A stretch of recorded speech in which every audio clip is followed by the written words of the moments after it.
Bien. Si j'ai bien compris, je compte parmi vous des Bordelais, des Marseillais, des Parisiens et quelques Messins pour parler de ces tiers-lieux qui émergent ici ou là de l'industrie, des transports comme ici, ou quelquefois de la construction ex nihilo, puisque j'ai appris que hier, à Thionville, un tel lieu a été créé, inventé ex nihilo. Écoutez, moi je voudrais vous dire tout simplement que, d'abord, bienvenue.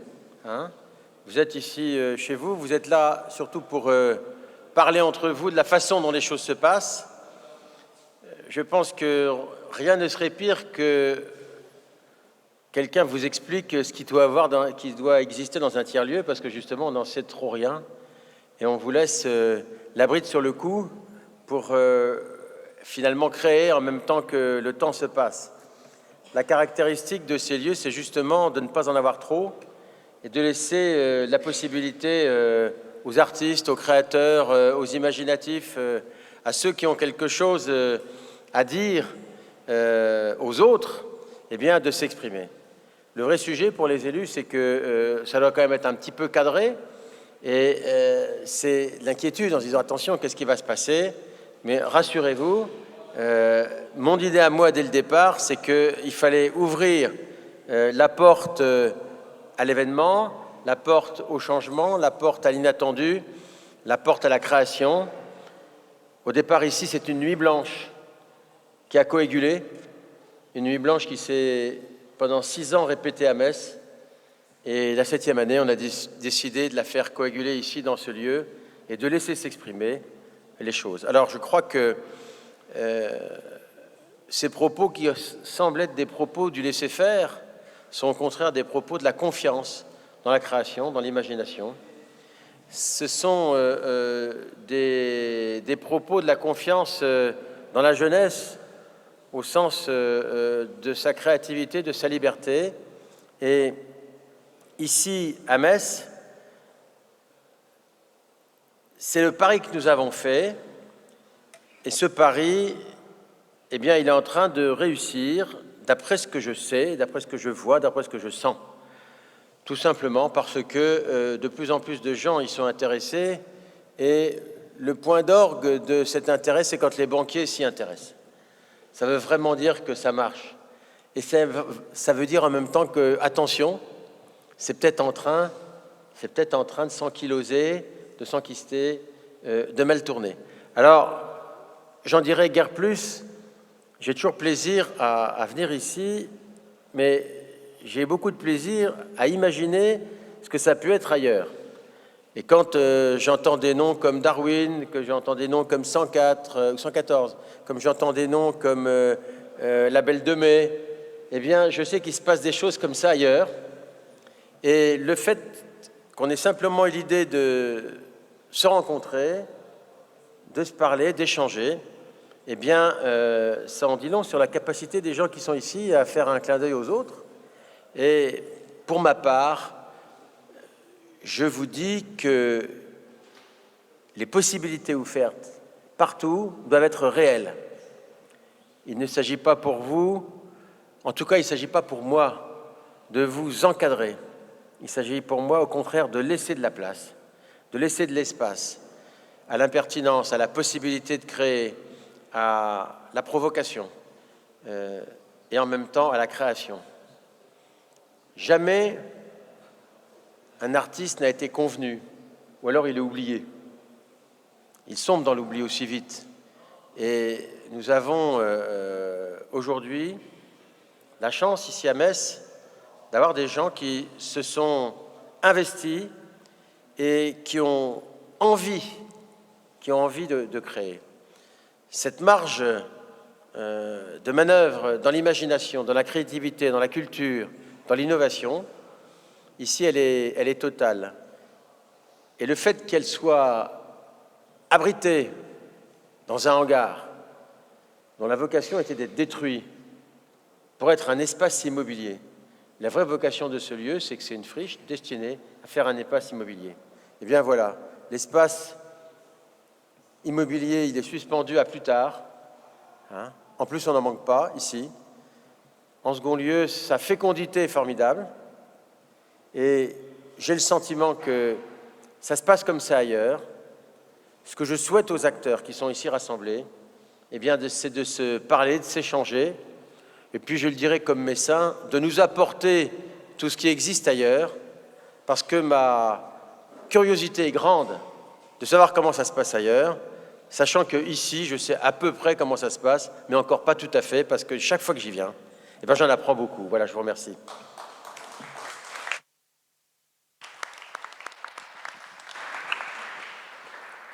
Merci, monsieur le maire. Alors, on va commencer cette troisième et dernière table ronde de cette première rencontre nationale des tiers-lieux. Sur le thème des tiers-lieux, des espaces en mouvement, alors on reçoit beaucoup d'invités sur cette table ronde. Commencer par Victoire Bèche, du 104 à Paris. Claire Bonnet-Piron, qui vient de Marseille, la friche La Belle de Mai.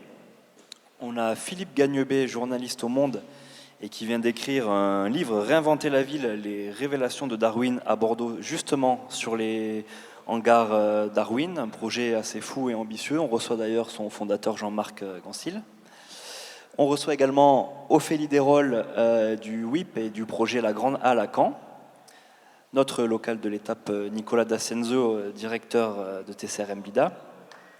Et Johan Duriot, de la conciergerie Movilab à Saint-Étienne, et qui a notamment rédigé un manifeste des tiers-lieux, disponible en open source sur movilab.fr, c'est ça ? .org, voilà. Donc pour commencer, pour poser un peu le cadre, les tiers-lieux, ces nouveaux espaces de réflexion, de développement culturel, économique, ont tous une philosophie un peu commune. C'est justement ça, c'est l'ouverture, ouvrir le champ des possibles à l'infini, expérimenter en permanence. Et à la fois, ils sont tous différents. Ils ne sont pas tous structurés de la même manière. Ils n'ont pas tous la même identité. Et justement, ce qui m'intéresse, c'est de savoir comment on fait des choix plutôt que d'autres. Et j'ai peut-être commencé avec Victoire Bèche et le 104 à Paris, et aussi Claire Bonnet-Piron de la friche La Belle de Mai. Vous, votre identité, dès le début, elle s'est davantage portée sur la culture, sur l'organisation de beaucoup d'événements culturels, sur les résidences d'artistes. Comment ce choix et cette orientation s'est opéré pour vous ? Bonjour à tous. Voilà, du coup, je vais vous présenter un peu le 104. C'est un établissement artistique et culturel de la ville de Paris. Donc l'entrée artistique est voilà, dans ce nom. Nous sommes un établissement public de coopération culturelle, en fait, qui se caractérise par sa pluridisciplinarité. C'est un espace de production et d'émergence artistique, un espace de diffusion artistique et également un espace d'innovation. En fait, on y diffuse autant du spectacle vivant, des expositions, mais on accueille également un incubateur. Et cet incubateur est au croisement de l'art, de la recherche et de l'innovation. Voilà, donc ça c'était... l'entrée artistique et culturelle, c'était la volonté de la ville de Paris. Mais tout ce que nous y développons, voilà, tout ce qui fait la force aujourd'hui du 104, ça s'est construit au fur et à mesure. Et aujourd'hui, on estime aussi que c'est un espace public. On essaie de penser ce lieu comme un espace public. Vous êtes complètement ouvert ? On fait en sorte qu'il soit le plus ouvert possible. D'accord. Donc là, oui, la question centrale, en fait, c'est l'art. C'est pour ça qu'on ne se définit pas forcément comme un tiers-lieu. On y retrouve les valeurs de décloisonnement, cette volonté de décloisonner les disciplines, de créer des synergies entre les artistes, entre des startups qui sont au sein de l'incubateur, de travailler en collaboration. Donc en ça, je pense qu'on retrouve les valeurs du tiers-lieu, mais pour autant, toutes nos actions sont centrées autour de l'artistique. C'est de là que partent tout ce que l'on fait. D'accord. Claire Bonnet-Piron, est-ce que c'est un petit peu la même chose à la friche de la Belle de Mai à Marseille ? Alors, la friche Belle de Mai, elle est née il y a une vingtaine d'années d'une rencontre, on va dire, entre une structure et un élu à la ville de Marseille. Il y avait cette ancienne manufacture des tabacs qui était abandonnée et parallèlement, il y avait des besoins de petites structures associatives qui ne trouvaient pas d'espace pour travailler. Donc en fait, l'histoire de la friche, c'est né de la rencontre de besoins, de lieux abandonnés et de la confiance qu'ont pu donner des acteurs et des élus à ce projet. Donc cette ancienne manufacture des tabacs a été investie il y a une vingtaine d'années par des petites structures associatives et aujourd'hui, sur les 140 000 mètres carrés de cette ancienne manufacture des tabacs, on y trouve à la fois les archives de la ville de Marseille, le pôle média avec 50 entreprises, les studios de Plus belle la vie, toute la partie voilà, plutôt numérique et visuelle. Et puis la partie que moi je représente, la friche Belle de Mai. Donc c'est un espace de 45 000 mètres carrés qui réunit 70 associations culturelles. De la même manière que le 104, on y trouve tous les champs, donc spectacles vivants, audiovisuels, etc., sur ces mêmes typologies, c'est-à-dire à la fois la création, la production et la diffusion. Donc ça représente à peu près 400 personnes qui travaillent sur le site. Donc aujourd'hui, c'est comme si il y avait autant d'emplois dans ce secteur d'activité qu'il y en avait au moment de la manufacture des tabacs. Donc le projet de la friche, c'est un projet culturel pour un projet urbain. C'est à un moment donné Jean Nouvel qui a donné cette vision à cet espace. Et c'est comment une permanence artistique peut transformer en quartier. C'est-à-dire qu'habituellement, on peut voir les choses d'une autre manière. Ici, c'est comment ce travail, cette permanence et ce fourmillement a pu développer un quartier abandonné. La Belle de Mai, elle a les records de quartier le plus pauvre d'Europe presque. Et donc, c'est un espace qui est privé, ouvert au public.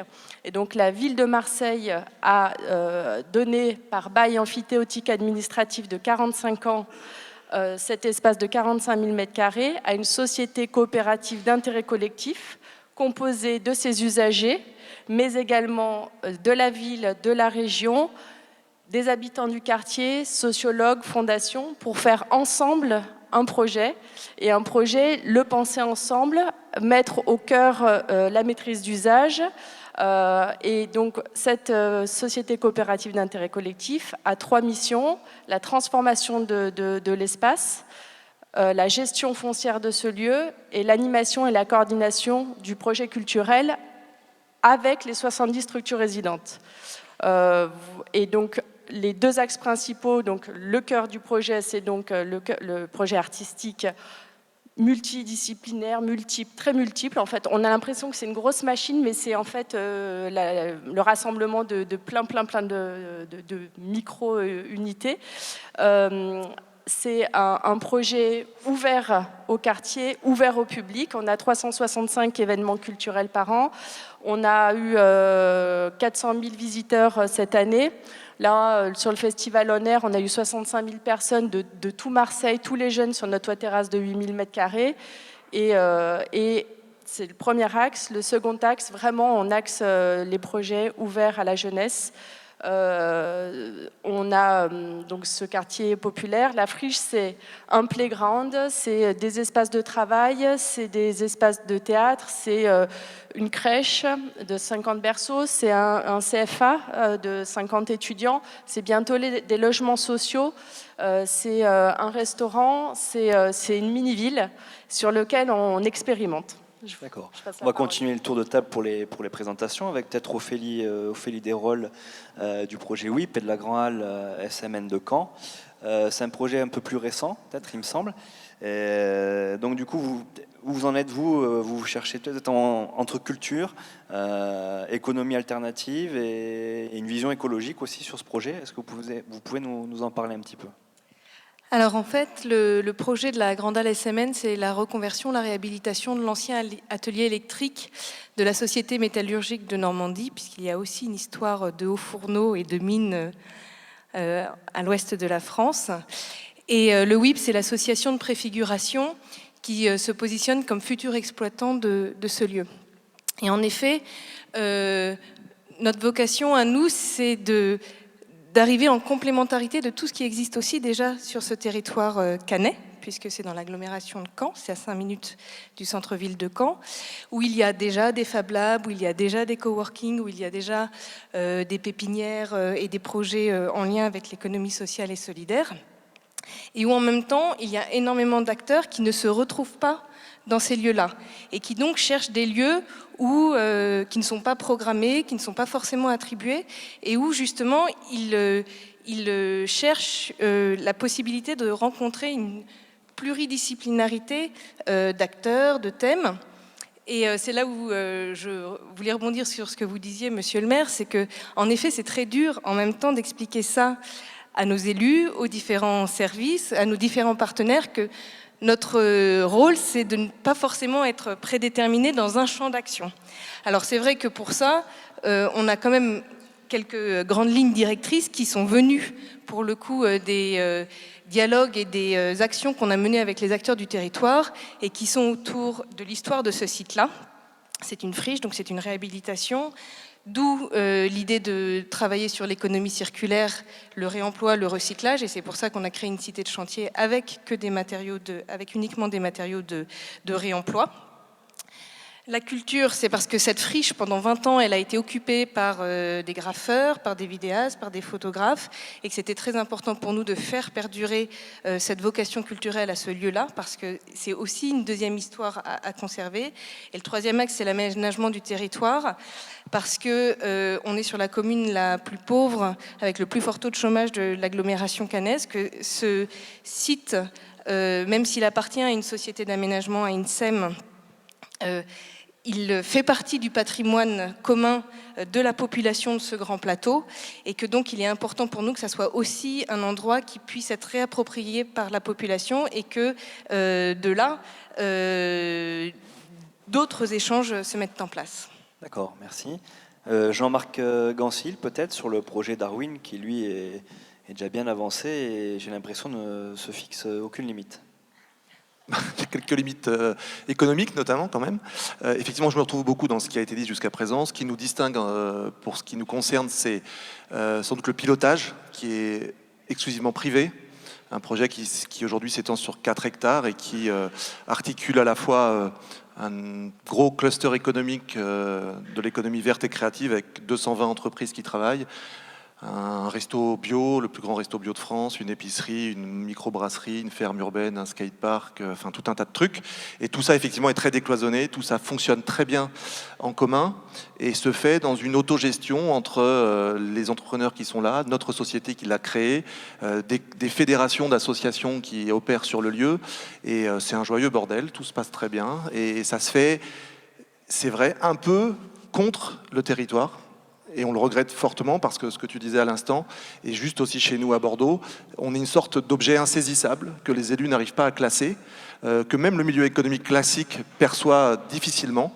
Vous avez du mal à travailler avec eux, du coup? On n'a pas du mal, nous on a des mains tendues partout, les gens sont bienvenus, c'est aussi un espace privé totalement ouvert au public, mais tout ça est tellement inhabituel dans une ville qui a été souvent habitué à du cloisonnement fonctionnel, à des choses assez figées. Cette fluidité, ce décloisonnement, cette transversalité provoque un choc quelque part, et la façon dont on a pu l'imposer, le faire avancer, le développer, c'est fait aussi de façon un peu pirate, par une politique du fait accompli, en squattant des hangars et ensuite en régularisant leur occupation, par le fait que ça fonctionnait tout simplement, quoi. Donc il y a une capacité d'agir qui est quand même donnée par une forme d'autonomie économique. On se passe de subventions, et ça c'est pas donné à tout le monde, donc on prend du risque, c'est du risque entrepreneurial. Ça s'est passé comment matériellement et concrètement? Tout simplement, il y a un des associés qui avait du fric au début, donc ça aide, mais c'était pas suffisant, donc ça a été quand même une belle amorce. Et puis ensuite, je crois qu'on a été suffisamment convaincant pour aller trouver d'autres co-investisseurs, puis avoir des modèles économiques qui tiennent la route et qui rassuraient des banques. Donc aujourd'hui, on a cette légitimité du fait que c'est une certaine réussite, même si tout est fragile, et je veux surtout pas être prétentieux là-dessus. On a toujours à prouver que les choses sont pérennes et durables. Mais à côté de ça, on est indépendant du pouvoir administratif, indépendamment du pouvoir politique. Et même si on revendique un ancrage territorial, notre volonté, c'est d'aller vite et de créer faire vivre ce laboratoire urbain différent qui montre qu'il y a des alternatives à une ville qui est de plus en plus standardisée, de plus en plus livrée aux promoteurs, de plus en plus fade. Donc on essaye de promouvoir une vision différente, plus inclusive et, tu le disais aussi, écologiquement intransigeante. C'est-à-dire sortie du nucléaire, réemploi, tout ça. D'accord. On reviendra sur cette question du financement un peu plus tard. Je dis pas de conneries parce qu'il a écrit un bouquin sur nous. Ouais, sinon, je dis plein de bêtises, je mens, mais là, je suis surveillé. Avant, mais Nicolas, si tu peux nous représenter quand même TCRM Blida qui nous accueille, qui accueille tout le monde aujourd'hui, peut-être sur la naissance du projet, sur son évolution aujourd'hui et vers quoi cet espace et cette structure tend. Alors, Monsieur le maire avait déjà amorcé l'histoire du projet, alors je vais essayer de le refaire assez rapidement. Effectivement, le projet est né d'une suite, d'une équation temporelle, qui est celle effectivement de la fin de cycle d'un événement qui était la Nuit Blanche. Donc Nuit Blanche, 6e édition, un événement culturel dédié à l'art contemporain que vous connaissez tous, qui est né à Paris, événement que l'on avait fait à Metz en 2008 pour accompagner l'ouverture du Centre Pompidou. Je reviendrai sur le Centre Pompidou parce que je pense qu'aujourd'hui, l'idée des lieux comme les nôtres s'inscrivent aussi dans une logique de territoire et nous, forcément, à un moment donné, on parle de miroir ou autre, mais en tout cas, notre vision est celle aussi d'être en résonance avec les équipements de la ville et le Centre Pompidou-Metz est forcément, on va dire, une lumière avec laquelle on veut travailler. Donc, fin de cycle pour la Nuit Blanche, 6e édition. Il se trouve qu'on est aussi dans l'équation en phase avec l'inauguration du transport en commun, le Métis, nouveau site de transport en commun en site propre. Là, il se trouve que l'inauguration se trouve en octobre, la Nuit Blanche est en octobre, donc la Nuit Blanche sert d'inauguration au Métis. Et nous sommes dans les anciens dépôts des bus de la ville. Donc il y a un nouveau site dédié à la réparation des bus plus loin, avenue de Joba. Et donc ce site était libre. Et donc dans le cadre de cette inauguration du Métis en 2013 et donc de la Nuit Blanche qui est en phase, on a souhaité venir dans cet espace à la fois rendre hommage à l'activité qu'il y avait dans ce lieu et puis se le réapproprier au début pour 2 nuits. Qui ont eu un succès assez important parce qu'on a comptabilisé 60 000 personnes sur ces 2 soirs dans l'ensemble de ces espaces avec des propositions de concerts de musique actuelle, des expositions d'art visuel et déjà du numérique parce qu'on avait invité un de nos Fab Labs à venir prendre un des espaces et on était déjà en train de faire ce croisement entre art contemporain, projet art visuel et impression 3D.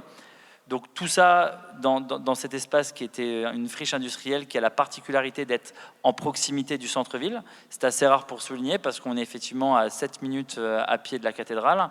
Donc c'est ce qui a aussi expliqué que pendant cet événement, on a eu un succès public très fort. Et donc voilà, donc après cette édition de la Nuit Blanche, c'était compliqué de sans cesse réinventer la ville. Et je crois que le désir des gens avec lesquels nous travaillons, mais surtout le désir des acteurs du territoire, était celui de faire perdurer finalement ce moment de Nuit Blanche, plus longtemps. Et donc, collégialement, on est allé en discuter avec les élus, dont certains sont devant nous aujourd'hui. Et donc, on a esquissé ce projet de, en tout cas, réhabiliter cet espace, de venir se l'apprivoiser pendant un temps, au départ, qui devait être court, un temps qui était d'ailleurs sur 3 ans, parce qu'effectivement, il y avait des projets immobiliers, il y avait des promoteurs intéressés. C'est un site qui est en entrée de ville. On a du parking, on a l'autoroute pas loin, on a la Moselle et les remparts. Donc on a un site qui a quand même effectivement des qualités, même si actuellement on est dans une zone à requalifier, une zone de relégation. Mais en tout cas, il y avait un potentiel fort sur cet espace de 30 000 m², donc qui est immense. Donc on est allé voir les élus en proposant effectivement d'arrêter la Nuit Blanche et de faire perdurer cette énergie dans un projet pérenne, avec peut-être au départ effectivement la volonté en priorité d'accueillir des artistes. C'est ce qu'on a fait. Donc les artistes d'ailleurs ont été les premiers résidents à venir ouvrir les portes de cet espace, à se l'approprier. Et rapidement est venu aussi pour résoudre définitivement l'équation, la logique du numérique. Mais c'est une ville qui se porte sur, on va dire, 2 thématiques fortes. L'art, donc une ville d'art et d'histoire. On est en train, il y a l'adjoint à la culture en face de moi, dont son cheval de bataille est la labellisation UNESCO. Donc une ville qui se porte sur effectivement son patrimoine historique, ses structures culturelles, parce que nous sommes très équipés. Je parlais du centre Pompidou-Metz, mais on a une salle de musique, l'Arsenal, enfin une cité musicale, on est très équipés. Donc une ville qui a misé sur l'art et le tourisme, et une ville qui est en train, en tout cas, qui souhaite mettre en avant et se projeter dans le numérique. Et on a été labellisé il y a 2 ans French Tech. Et c'est cette équation numérique et art qui est venue se concrétiser dans Blida et qui a permis de convaincre, je crois qu'on a plusieurs fois entendu le mot convaincre, qui a permis de convaincre effectivement des investisseurs privés, parce que nous, notre logique, c'est effectivement, alors effectivement à Darwin, c'est exclusivement privé, sur d'autres, on est peut-être sur une logique publique. Nous, on a les deux, c'est-à-dire qu'à la fois, on a des banques qui nous accompagnent et qui ont compris et qui ont réussi à se projeter dans qu'est-ce que peut devenir ce lieu, parce qu'on va avoir un programme d'investissement et des travaux pendant 1 an et demi dans cet espace. Donc, on a réussi à convaincre des privés, à accompagner les pouvoirs publics qui ont, elles, impulsé, parce qu'avant tout, les projets de tiers-lieux, dans leur ADN, dans ce qu'ils interrogent, en tout cas, pour réussir à les développer, il faut avoir des convictions, il faut être soutenu. Et nous, en tout cas, à Metz, c'est les pouvoirs publics qui ont eu cette intuition, accompagnée évidemment par les acteurs, de dire ok, on prend le pari, on mise. Là, effectivement, je rends hommage au maire, hein, il est en face, parce que c'est pas forcément... voilà. Puis j'ai pas le choix, parce que sinon, après, je me fais virer. Non, je rends hommage parce qu'effectivement, il faut avoir, à un moment donné, une sorte de courage politique, parce que quand on visite le site, en tout cas pour ceux qui ne l'ont pas visité, après... à 18h, on vous invite à prendre un café Klatch, un café Mirabel, mais on vous invite surtout on vous invite à visiter. Il y a quelques aménagements qui ont permis aujourd'hui de faire ce que l'on fait, mais effectivement, il y a 2 ans, il fallait avoir une vision. Voilà. Et ce n'est pas simplement la nôtre, c'est-à-dire qu'il fallait avoir des gens en face qui étaient en capacité de recevoir cette vision. Donc voilà, cette histoire, elle est née comme ça. Et donc aujourd'hui, on a un projet qui se tourne vraiment vers les 2 forces de la ville, que sont l'art et le numérique, donc une ancienne force et une nouvelle force. Et moi, je crois vraiment que les tiers-lieux prennent aussi la couleur des territoires. En tout cas, le nôtre ici, il a envie clairement d'être au rythme de la ville, de l'agglomération dans laquelle il se trouve. Alors à travers toutes ces présentations, on a bien compris qu'il n'y avait pas un seul tiers-lieu, il n'y avait pas un seul modèle, et qu'il y avait énormément de différences entre chaque projet. Et ça me permet peut-être de lancer une première problématique. Malgré vos différences, est-ce qu'il serait envisageable un jour que vous vous regroupiez, notamment en vous labellisant, pour peut-être avoir plus d'impact, plus de force, ou est-ce qu'au contraire, ça représenterait un risque d'uniformisation en créant un seul modèle finalement, en se regroupant de cette manière? Qu'est-ce que vous pensez de tout ça?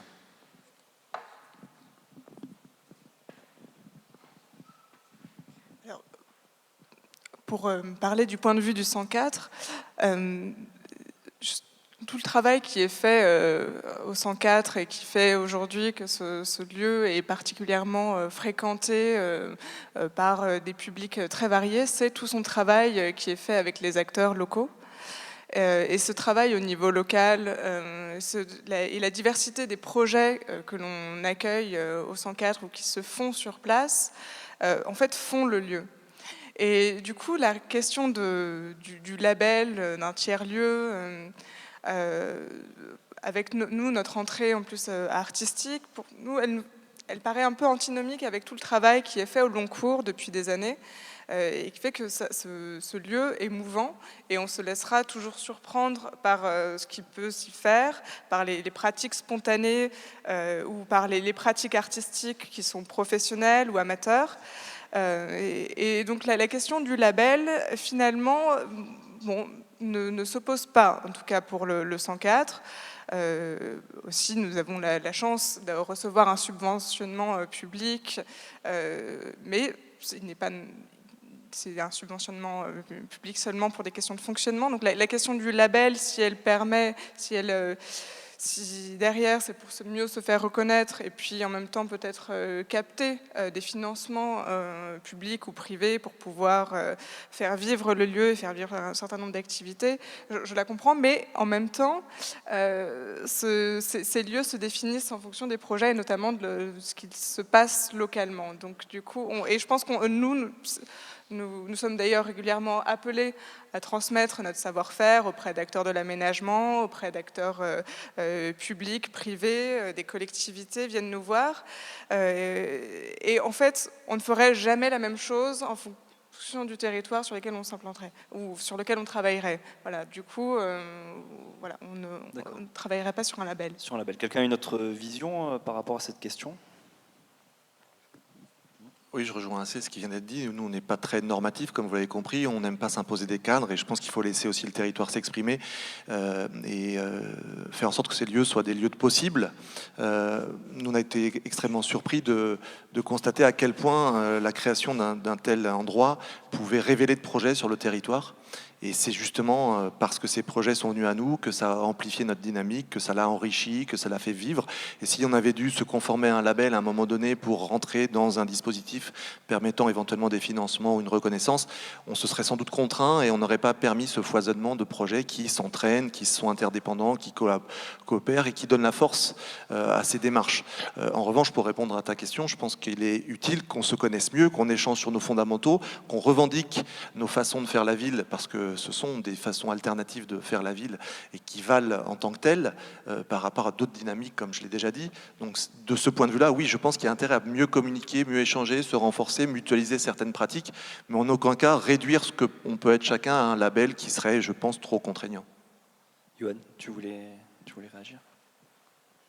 Donc bonjour à tous, alors moi je suis pas un gros tiers-lieu, c'est peut-être pour ça que je vous parle moins de tiers-lieu, je suis un concierge. Il s'avère juste que, modestement, mais je suis celui qui a démocratisé les tiers-lieux en France et je l'assume. Et tout simplement, aujourd'hui, ce qui est important dans les témoignages que j'entends, c'est qu'on se rend compte que ça y est, les territoires effectivement ont compris globalement que ce qui était plus intéressant qu'un Fab Lab, un espace de coworking ou une épicerie solidaire ou un jardin partagé, c'est lorsqu'ils commençaient à se hacker entre eux, à se mélanger. Et à ce moment-là, on ne parlait plus du lieu en tant que service, mais c'était finalement un hybride qui permet de produire des services. Alors, services de production, puisque le tiers-lieu permet de se réapproprier les outils de production qu'on a perdus. Et ça, c'est très important. Donc moi, justement, c'est un peu le rôle de faire un peu le concierge dans cette table ronde, puisqu'on a des gens maintenant qui savent très bien en parler, j'en suis très content. Je tiens à préciser pour ceux qui découvrent l'univers tiers-lieu, en parlant comme ça, il y a 5 ans, on vous virait d'une pièce. Le coworking avait le vent en poupe, donc tout le monde voulait t'as pitché, t'as levé. Les Fab Labs voyaient le bout de leur nez. Le côté citoyen, Colibri, Alternativa, etc. On a entendu tout à l'heure des gens de SOS. Donc ça, il y a 5 ans, vous virez quoi. Tiers-lieu, qu'est-ce que tu nous emmerdes quoi. Tiers espace, tiers état, choses comme ça. Et aujourd'hui, ce qui est intéressant, c'est qu'on en parle. Par contre, il y a quelqu'un qui a parlé dans la première table de quelque chose de très intéressant, et personne n'a relevé, il a dit on va dans le mur. C'est pas possible, tout le monde aujourd'hui, il n'y a pas une collectivité en France qui n'a pas entre son 5 et 7 millions d'euros pour son tiers-lieu. 5 à 7 millions d'euros pour son tiers-lieu. Allez à Dreux, allez à Saint-Étienne, allez à Brest, ici, à Metz, vous avez tous ça. À Metz. Metz, hein. Oh putain, on m'avait prévenu. C'est le clash au feu, je sais pas quoi là. Tu ferais un petit cul sec de Mirabel à la fin. Un petit cul sec.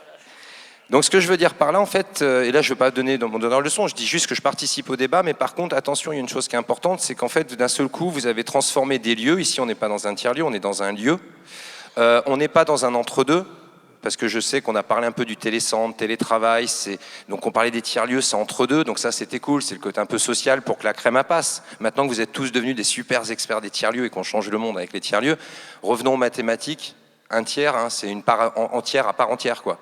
C'est pas la moitié, c'est pas entre deux. Là, vous avez 3 tiers. Donc en fait, ces tiers-lieux ne sont pas juste un entre-deux, ils sont en train d'écrire un vrai troisième tiers. Et c'est là-dessus que ça devient intéressant, donc l'hybridation. Et pourquoi vous avez en ce moment ces 5 à 7 millions d'euros de tiers-lieux? Et c'est là que je rejoins le premier interlocuteur. Oui, nous sommes en train d'aller dans le mur. Ceux qui ne connaissent pas le fonctionnement des collectivités, surtout au niveau régional, qui a hérité à 80% des FEDER et 100% des FSE, donc en gros tout ce qui était financé par l'Europe est géré par les régions. Il faut savoir une chose, c'est que les budgets que les élus ont reçus au 1er janvier 2016, c'est pas vieux, 1er janvier, ça faisait 2 ans qu'ils les attendaient. On était en fin de FEDER, il n'y en avait plus, les assos qui venaient les voir, t'inquiète, bientôt il y aura les FEDER. Les FEDER, ça finance 80% de chaque pays. Vous remontez l'argent par les États, et ensuite 80% redescend pour financer l'infrastructure, etc. Et qu'est-ce qui se passe en fait, c'est que depuis 2 ans, on galérait, la crise s'était amplifiée, etc. Les élus ne savaient plus quoi faire, les assos, les centres sociaux qui ferment un peu partout, il n'y a plus d'argent. La FIGE, les associations au niveau national, on a annoncé les fédérations des Duc-Pop qui sont en train de fermer au niveau national, c'était la crise. Puis là, d'un seul coup, il y a un truc génial, c'est qu'il y a 4 ans, les élus des régions, pas ceux qui sont été élus maintenant, avant les élections régionales, ils avaient pondu le plan de mandat. Le plan de mandat qui permet de dire à l'Europe, voilà les millions qu'on va dépenser pour tel ou tel projet. Et ça faisait 2 ans qu'on les attendait. Et là, qu'est-ce qui vient de se passer? C'est pas que les élus ou autres ont compris ce qui se passait, c'est qu'il commence à y avoir un peu de sous enfin dans les caisses. Et là, on repart dans les projets pharaoniques. Je l'ai dit, je fais le concierge. Je fais pas une conférence, je fais le concierge. Donc, on est en train de repartir dans des projets pharaoniques. Et dans 2018, dans 2 ans, là, les élus qui ont été élus nouvellement dans les régions vont avoir le même exercice à faire. On va les mettre autour d'une table et ils vont devoir voter les sous. Sauf que depuis, il y a eu le Brexit, sorti de l'Angleterre, il y a l'Italie qui va super mal, on connaît. Donc les problèmes que vous avez l'impression que ça va mieux parce que l'argent 2016, elle était déjà depuis 4 ans dans les comptes. Même si l'Europe va mal, l'argent était là. Et d'un seul coup, on nous met des projets pharaoniques. Donc je rejoins le monsieur de ce matin. Oui, nous allons dans le mur parce qu'on est en train de nous emmener non pas qu'à une super faillite qu'on a eue en 2008, mais également à des frustrations que nous n'avions pas connu depuis les précédentes guerres. Le fait aujourd'hui de se dire « j'ai pas tout fait, je me prends en main », c'était encore possible. L'économie collaborative, WeShare, Make Sense, entrepreneuriat social, Disco Soup, enfin je pourrais les citer tous, on a tous fait des choses fabuleuses. Aujourd'hui on parle des grands voisins, hier on parlait de mutinerie, avant-hier on parlait de Made in Montreuil, le 104. C'est bien cette surenchère, mais finalement, qu'est-ce qu'on va faire de tout ça donc, dans quelques années? C'est pour parler du mouvement. Voilà. Donc moi, ma partie de ce que j'entends, génial les grands projets, mais là, il y a un monsieur qui a dit quelque chose, on va dans le mur, faites gaffe. Petite réaction. Moi, je vais modérer un peu ton discours, en tout cas pour nous à Metz, si tu veux, aujourd'hui, à Metz, tu vois.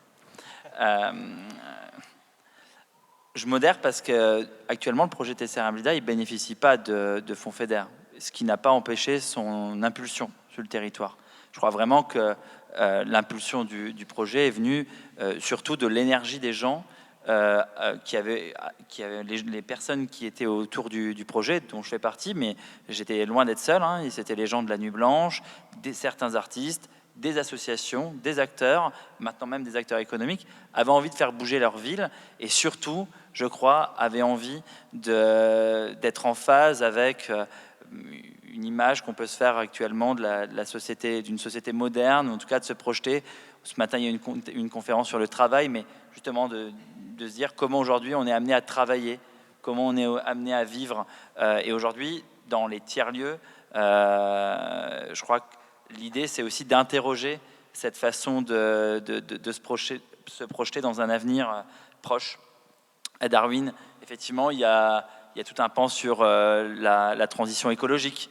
Alors nous, aujourd'hui, on essaie de l'interroger, mais avec peut-être moins de force, parce qu'ils sont peut-être plus armés que nous sur cet aspect. On questionne effectivement le travail collaboratif à travers les dispositifs. Donc aujourd'hui, nous, par exemple, à TCR Amblida, on a ouvert les portes, mais il y avait déjà des gens fédérés autour de la notion de Fab Lab, autour de la notion de coworking. On n'a pas préconstruit un projet, on va dire, notamment dans une logique de dossier que tu construis pendant 3 ans, que tu te fais financer par la région, ensuite par la ville. Non, le projet s'est fait naturellement et il s'est fait de manière effectuelle, c'est-à-dire qu'on est rentré, il y a une logique même de fait accompli, c'est-à-dire qu'on est rentré dans l'espace et on a avancé.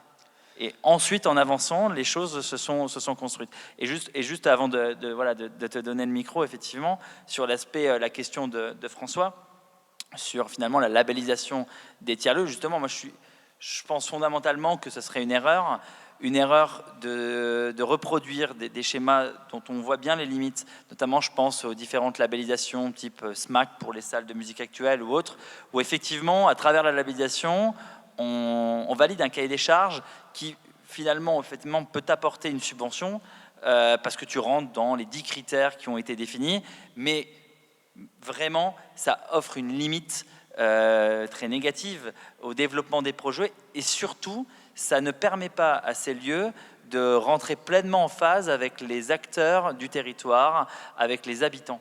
Parce qu'effectivement, je pense que chaque lieu, et moi c'est ce que je défendrai en tout cas à Metz avec Tesser Vida, doit être vraiment, je reprenais le terme de couleur, et doit être aux couleurs de ce qui est effectivement, ce qui est proposé par les gens d'ici. En tout cas, nous on a envie de le fabriquer, on a envie de construire ce projet avec les gens d'ici. Et d'ailleurs, souvent, on nous pose la question de dire mais vous allez faire des travaux, est-ce que les travaux, qu'est-ce qui va se passer dans le lieu et comment le lieu sera dans 5 ans, dans 10 ans, dans 15 ans. En fait, on ne le sait pas. Le lieu va se fabriquer. Il y aura peut-être des dominantes. Les dominantes seront peut-être le jeu vidéo parce qu'il se trouve qu'à Metz, il y a une dynamique énorme autour du jeu vidéo. Peut-être que la dominante sera écologique parce qu'effectivement, des associations et des acteurs se seront rassemblés à Blida autour de cette thématique-là. Et je crois que le lieu, il doit être intelligent. Et je crois que j'aime bien, tu as parlé de mouvement. Je pense même que nos lieux ont un intérêt énorme à être en mouvement perpétuel. Ils ne doivent pas se figer. Et la labellisation amènerait forcément cet aspect-là qui serait, de mon point de vue, négatif. Ophélie, tu voulais réagir à cette question aussi ? Oui, alors pas sur la labellisation, mais sur la question des financements, parce qu'en effet, au-delà de nos projets qui sont tous différents, je pense que le modèle économique aussi est différent pour tous les tiers-lieux. Et derrière la question du FEDER et des fonds européens, c'est de façon générale la question de la subvention publique plus globalement. Juste pour vous donner notre exemple, pour le coup, la Grande Halle, elle va être réhabilitée, ça fait partie des projets pharaoniques à 7 millions. Donc c'est 3,5 millions les collectivités, dont le FEDER, et 3,5 millions la société d'aménagement. Sauf que derrière nous, on va payer un loyer très élevé. Parce que autant il y a des subventions d'investissement, que moi, pour le coup, j'estime normal ou logique au sens où ça reste, c'est un bâtiment patrimonial, c'est l'histoire du lieu, du territoire qui est valorisée au travers de ça. Mais derrière, il y a aussi un emprunt d'une société privée qui a donc besoin d'être remboursée, qui a besoin d'être justifiée, et que ça soit les subventions des collectivités comme l'investissement de la société d'aménagement, elles ne se font que parce que le WIP a présenté un business model leur démontrant qu'on serait en capacité de payer un loyer, leur permettant de rembourser leur emprunt. Et c'est là où on rejoint la dynamique des tiers-lieux et de sa diversité pour le coup. C'est qu'aujourd'hui, moi je ne suis pas capable de dire exactement ce qui va se passer dans 2 ans et demi dans la Grande Halle et avec qui. Alors je leur fais croire que je sais. Chut. On sait qu'on est en ligne sur YouTube. T'as tout cassé. Non mais ils le savent, je leur ai dit. T'as tout cassé, on arrête. Et puis ils sont allés voir Darwin qui leur a dit de toute façon toutes les personnes qui avaient signé des conventions disant qu'ils occuperaient Darwin dans 2 ans, en fait c'était pas ceux qui allaient occuper à la fin. Donc ils sont au courant. Heureusement. Mais toujours est-il que, voilà, c'est quand même le gros avantage, c'est que nous, on fait confiance pour le coup au territoire, aux acteurs du territoire, et c'est ça tout l'enjeu de la création de l'écosystème, des partenariats et du fait de rester ouvert en fait, à mon avis, à ne pas rentrer dans des cases. Nous, tout l'enjeu, c'est de ne pas s'agréger un seul type de communauté, une seule thématique. C'est bien de rester le plus divers possible pour qu'on soit en permanence en capacité d'agréger des acteurs qui participent avec nous au financement de fonctionnement de ce lieu-là. Et justement, tu parles du financement, ça va être un enjeu essentiel pour le développement de ces lieux. Il est où finalement l'équilibre à trouver entre financement public et financement privé ? Est-ce qu'il y a un modèle, idéal ou pas finalement ? Ou est-ce qu'il faut chercher l'équilibre pour avoir le plus de marge de manœuvre peut-être et se développer le mieux possible ? Peut-être. Moi, je pense que notre modèle n'est pas la panacée, loin de là, puisqu'on est obligé d'être bon au sens de rencontrer une solvabilité. On rappelle que vous, c'est du financement Ouais, strictement 100% privé. On a eu quelques financements publics, mais sur des projets écolos très fléchés, toiture photovoltaïque en autoconsommation, ou matériaux biosourcés, des choses comme ça. Mais ça représente, sur le volume des investissements, moins de 3% au final de l'investissement consenti par les acteurs privés dont nous sommes. Donc c'est un gros risque parce que c'est une grosse dette, et cette grosse dette, il faut la rembourser.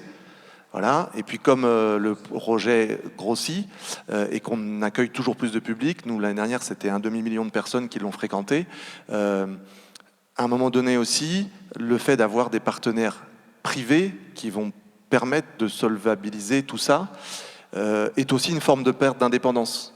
C'est-à-dire, à un moment donné, on va être obligé sur certaines actions, c'était le cas de notre festival, on a fait de la 2e édition de notre festival Ocean Climax, qui a attiré 30 000 personnes. Il y avait Nicolas Hulot, Edgar Morin, tout un tas de groupes, c'était super, on s'est bien marré, sauf qu'on a encore perdu beaucoup d'argent. Donc, c'est la 2e fois qu'on perd beaucoup d'argent. Donc c'est super, hein. Comme je dis, notre devise, c'est on sera bien marré, mais on va tout chibrer. Voilà. Mais en fait, c'est le risque. C'est-à-dire qu'à un moment donné, si on veut continuer à exister, on va devoir composer avec des acteurs qui ont des moyens. Et ces acteurs qui ont des moyens, c'est pas des enfants de cœur.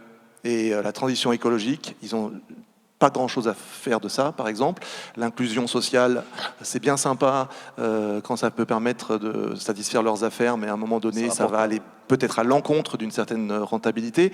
Donc oui, on est nous-mêmes fragiles dans cette logique privée parce qu'on risque de perdre notre indépendance, on risque de ne pas pouvoir défendre aussi loin que nous le souhaitions nos convictions. Donc il n'y a pas de modèle idéal. Oui, c'est une fragilité d'avoir beaucoup de fonds publics au moment où les grands projets inutiles imposés sont contestés, et à juste titre, où les finances publiques font défaut. Mais de l'autre côté, c'est aussi le côté obscur de la force. Donc c'est très compliqué. Philippe, tu voulais réagir par rapport à ça? Oui, je vais réagir à ça sur la question du financement, c'est passionnant, mais juste moi poser ce que je fais, je suis pas le concierge, je viens faire mon marché en fait ici.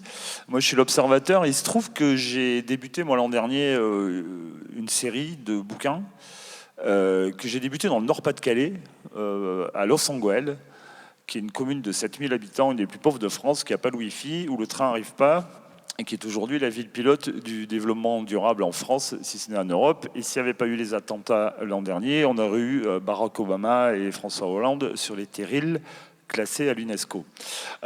Donc en fait, moi je m'intéresse, mais ça rejoint tout ça, je ne suis pas du tout un spécialiste des tiers-lieux. Il se trouve que je suis allé à Darwin et que c'est un tiers-lieu. Moi, ce qui m'intéresse, c'est des reconversions de friches industrielles urbaines ou de territoires dévastés. Et en fait, je suis un peu schizophrène parce que je suis allé l'an dernier à Los Angeles, où c'est un maire qui a impulsé une méthode, qui a amené une vision de transition écologique, une vision à très long terme, avec des méthodes de démocratie participative extrêmement poussées. Tout cela, entre parenthèses, à 15 km d'Hénin-Beaumont, qui a exactement la même histoire, la même situation, la même sociologie. Évidemment, le maire de Los Angeles n'est pas FN, il est vert et il est élu depuis 15 ans à 95%. Comme quoi, avoir des visions et faire participer les gens, des fois, ça marche. Donc moi, mon propos, c'est ces territoires dévastés. Qu'est-ce qu'on en fait? Comment on fait revivre des territoires? Dans le nord, c'était le charbon. À Bordeaux, c'était quoi? C'était les chantiers navals, c'était la chimie, c'était ce genre de choses. Sur une rive droite, la ville de Bordeaux était quand même très étrange. C'est une ville située derrière de grandes façades sur une seule rive de la Garonne et qui ignorait totalement la rive d'en face et qui ignorait en même temps son passé et sa mémoire. Et ce qui est très intéressant à Darwin, et là j'en reviens au débat qu'on avait, c'est évidemment le financement. Alors, je sais que Darwin a une réputation d'avoir beaucoup d'argent, de dépenser plein de trucs, d'être gigantesque. Ok, sauf que l'histoire de départ, elle est beaucoup moins ambitieuse. Philippe Barre, Jean-Marc et ses copains ne sont pas arrivés dans l'ancienne caserne en disant on va acheter toute cette espèce de truc et puis on va en faire un tiers-lieu fantastique. Ouais, pas du tout. C'est une ancienne caserne militaire de 13 hectares. C'est une ancienne caserne de 13 hectares gigantesque. 10 bâtiments. 10 bâtiments de 2 étages, il y avait la pierre calcaire de la Garonne, la ferraille, enfin voilà, qui était totalement délabrée et vouée à la démolition, hein, qui faisait partie d'une ZAC. Sauf que la petite histoire, et c'est là où je trouve que ces histoires sont toujours assez uniques, c'est que Philippe Barre n'avait pas arrivé avec ses millions et acheté la caserne, il cherchait un petit lieu de 1500 mètres carrés en 2008, pour en monter un tiers-lieu, voilà ce que vous faites, avec un petit skatepark, une petite épicerie bio, pourquoi pas un espace de coworking, parce que Philippe Barre, Jean-Marc, c'est des gens avec la culture skate, surf, un peu cool, bon, tout ça. Et ils ne trouvaient pas, figurez-vous, un petit lieu de 1500 mètres carrés, ni à Arcachon, ni à Bègles, ni à Bordeaux. Ils se faisaient un peu jeter de partout, par les municipalités notamment, qui n'étaient pas très visionnaires, qui ne le sont peut-être pas encore aujourd'hui. Et l'entrée dans la caserne, je ne vais pas raconter toute l'histoire, mais c'est un peu du hasard. C'est une candidature à capitale européenne de la culture, tout ça. Mais ce qui est intéressant dans le financement de Darwin, c'est qu'ils ont dit, bon, écoutez, vous ne nous écoutez pas, les politiques, la bureaucratie c'est compliqué, le FEDER, comment ça marche, on fout 3 ans, le FSE, il faut avancer le blé, tout ça. Ils avaient des sous un peu, mais le projet de départ n'était pas du tout ambitieux. Et ils ont attaqué le truc avec leurs propres moyens. Et c'est ça, moi, qui m'intéresse. C'est pas le budget de Darwin, on peut le donner, qui est aujourd'hui de 20 millions d'euros, comparé à la mise de départ qui est de 1,3 million. Voilà, donc on peut faire des échelles avec ça. Ce qui est intéressant, c'est les visions, c'est les processus, c'est le moment donné, c'est les envies. Et puis moi, mon propos aujourd'hui, bon, il se trouve que les tiers-lieux, ils sortent un peu, poussent de terre un peu partout. Bon, tant mieux, s'ils vont dans le mur, on ne sait pas, je ne pense pas encore. Moi, ce qui m'intéresse, c'est des visions, c'est de réinventer ces villes, de faire réinventer ces territoires, de la diversification, de l'hybridation, et évidemment, la question des financements. Alors, ce que dépense la mairie de Bordeaux aujourd'hui pour Darwin, c'est 24 €. C'est le prix du brunch le dimanche où Alain Juppé va dîner. Mais pour le coup, on peut en parler aussi, ça a été quelqu'un de très visionnaire qui a fait confiance, parce que je vous promets que c'est des pirates, hein, cette bande, des vrais pirates urbains, qui a laissé faire. C'est aussi un acte politique. Laisser faire, on verra bien. Qui en retire aujourd'hui une renommée. Je pense que Darwin est quand même assez connu un peu partout. Donc voilà, moi, mon propos, c'est des reconversions de friches industrielles. Donc peut-être que j'irai faire le prochain bouquin à la Belle de Mai, ça m'intéresserait vachement. Une vision, et évidemment, ces questions de financement et de rapport aux politiques, tout ça est passionnant, quoi.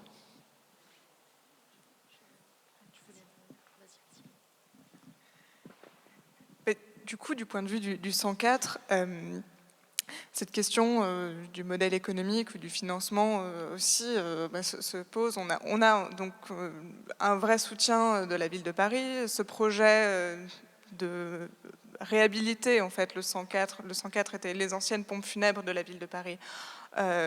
En un lieu pluridisciplinaire, c'est une force, mais en même temps, c'est une subvention aujourd'hui de fonctionnement.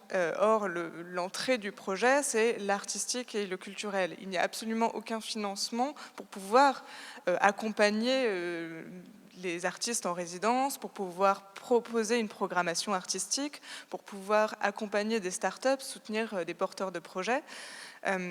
Et donc, du coup, nous sommes allés chercher nos financements privés grâce à des recettes de billetterie, grâce à une mise à disposition, location d'espace, tout en faisant toujours en permanence ce gros travail avec les acteurs locaux. Et aujourd'hui, du coup, c'est un lieu qui est particulièrement fréquenté, très demandé pour un certain nombre de séminaires, conférences, etc.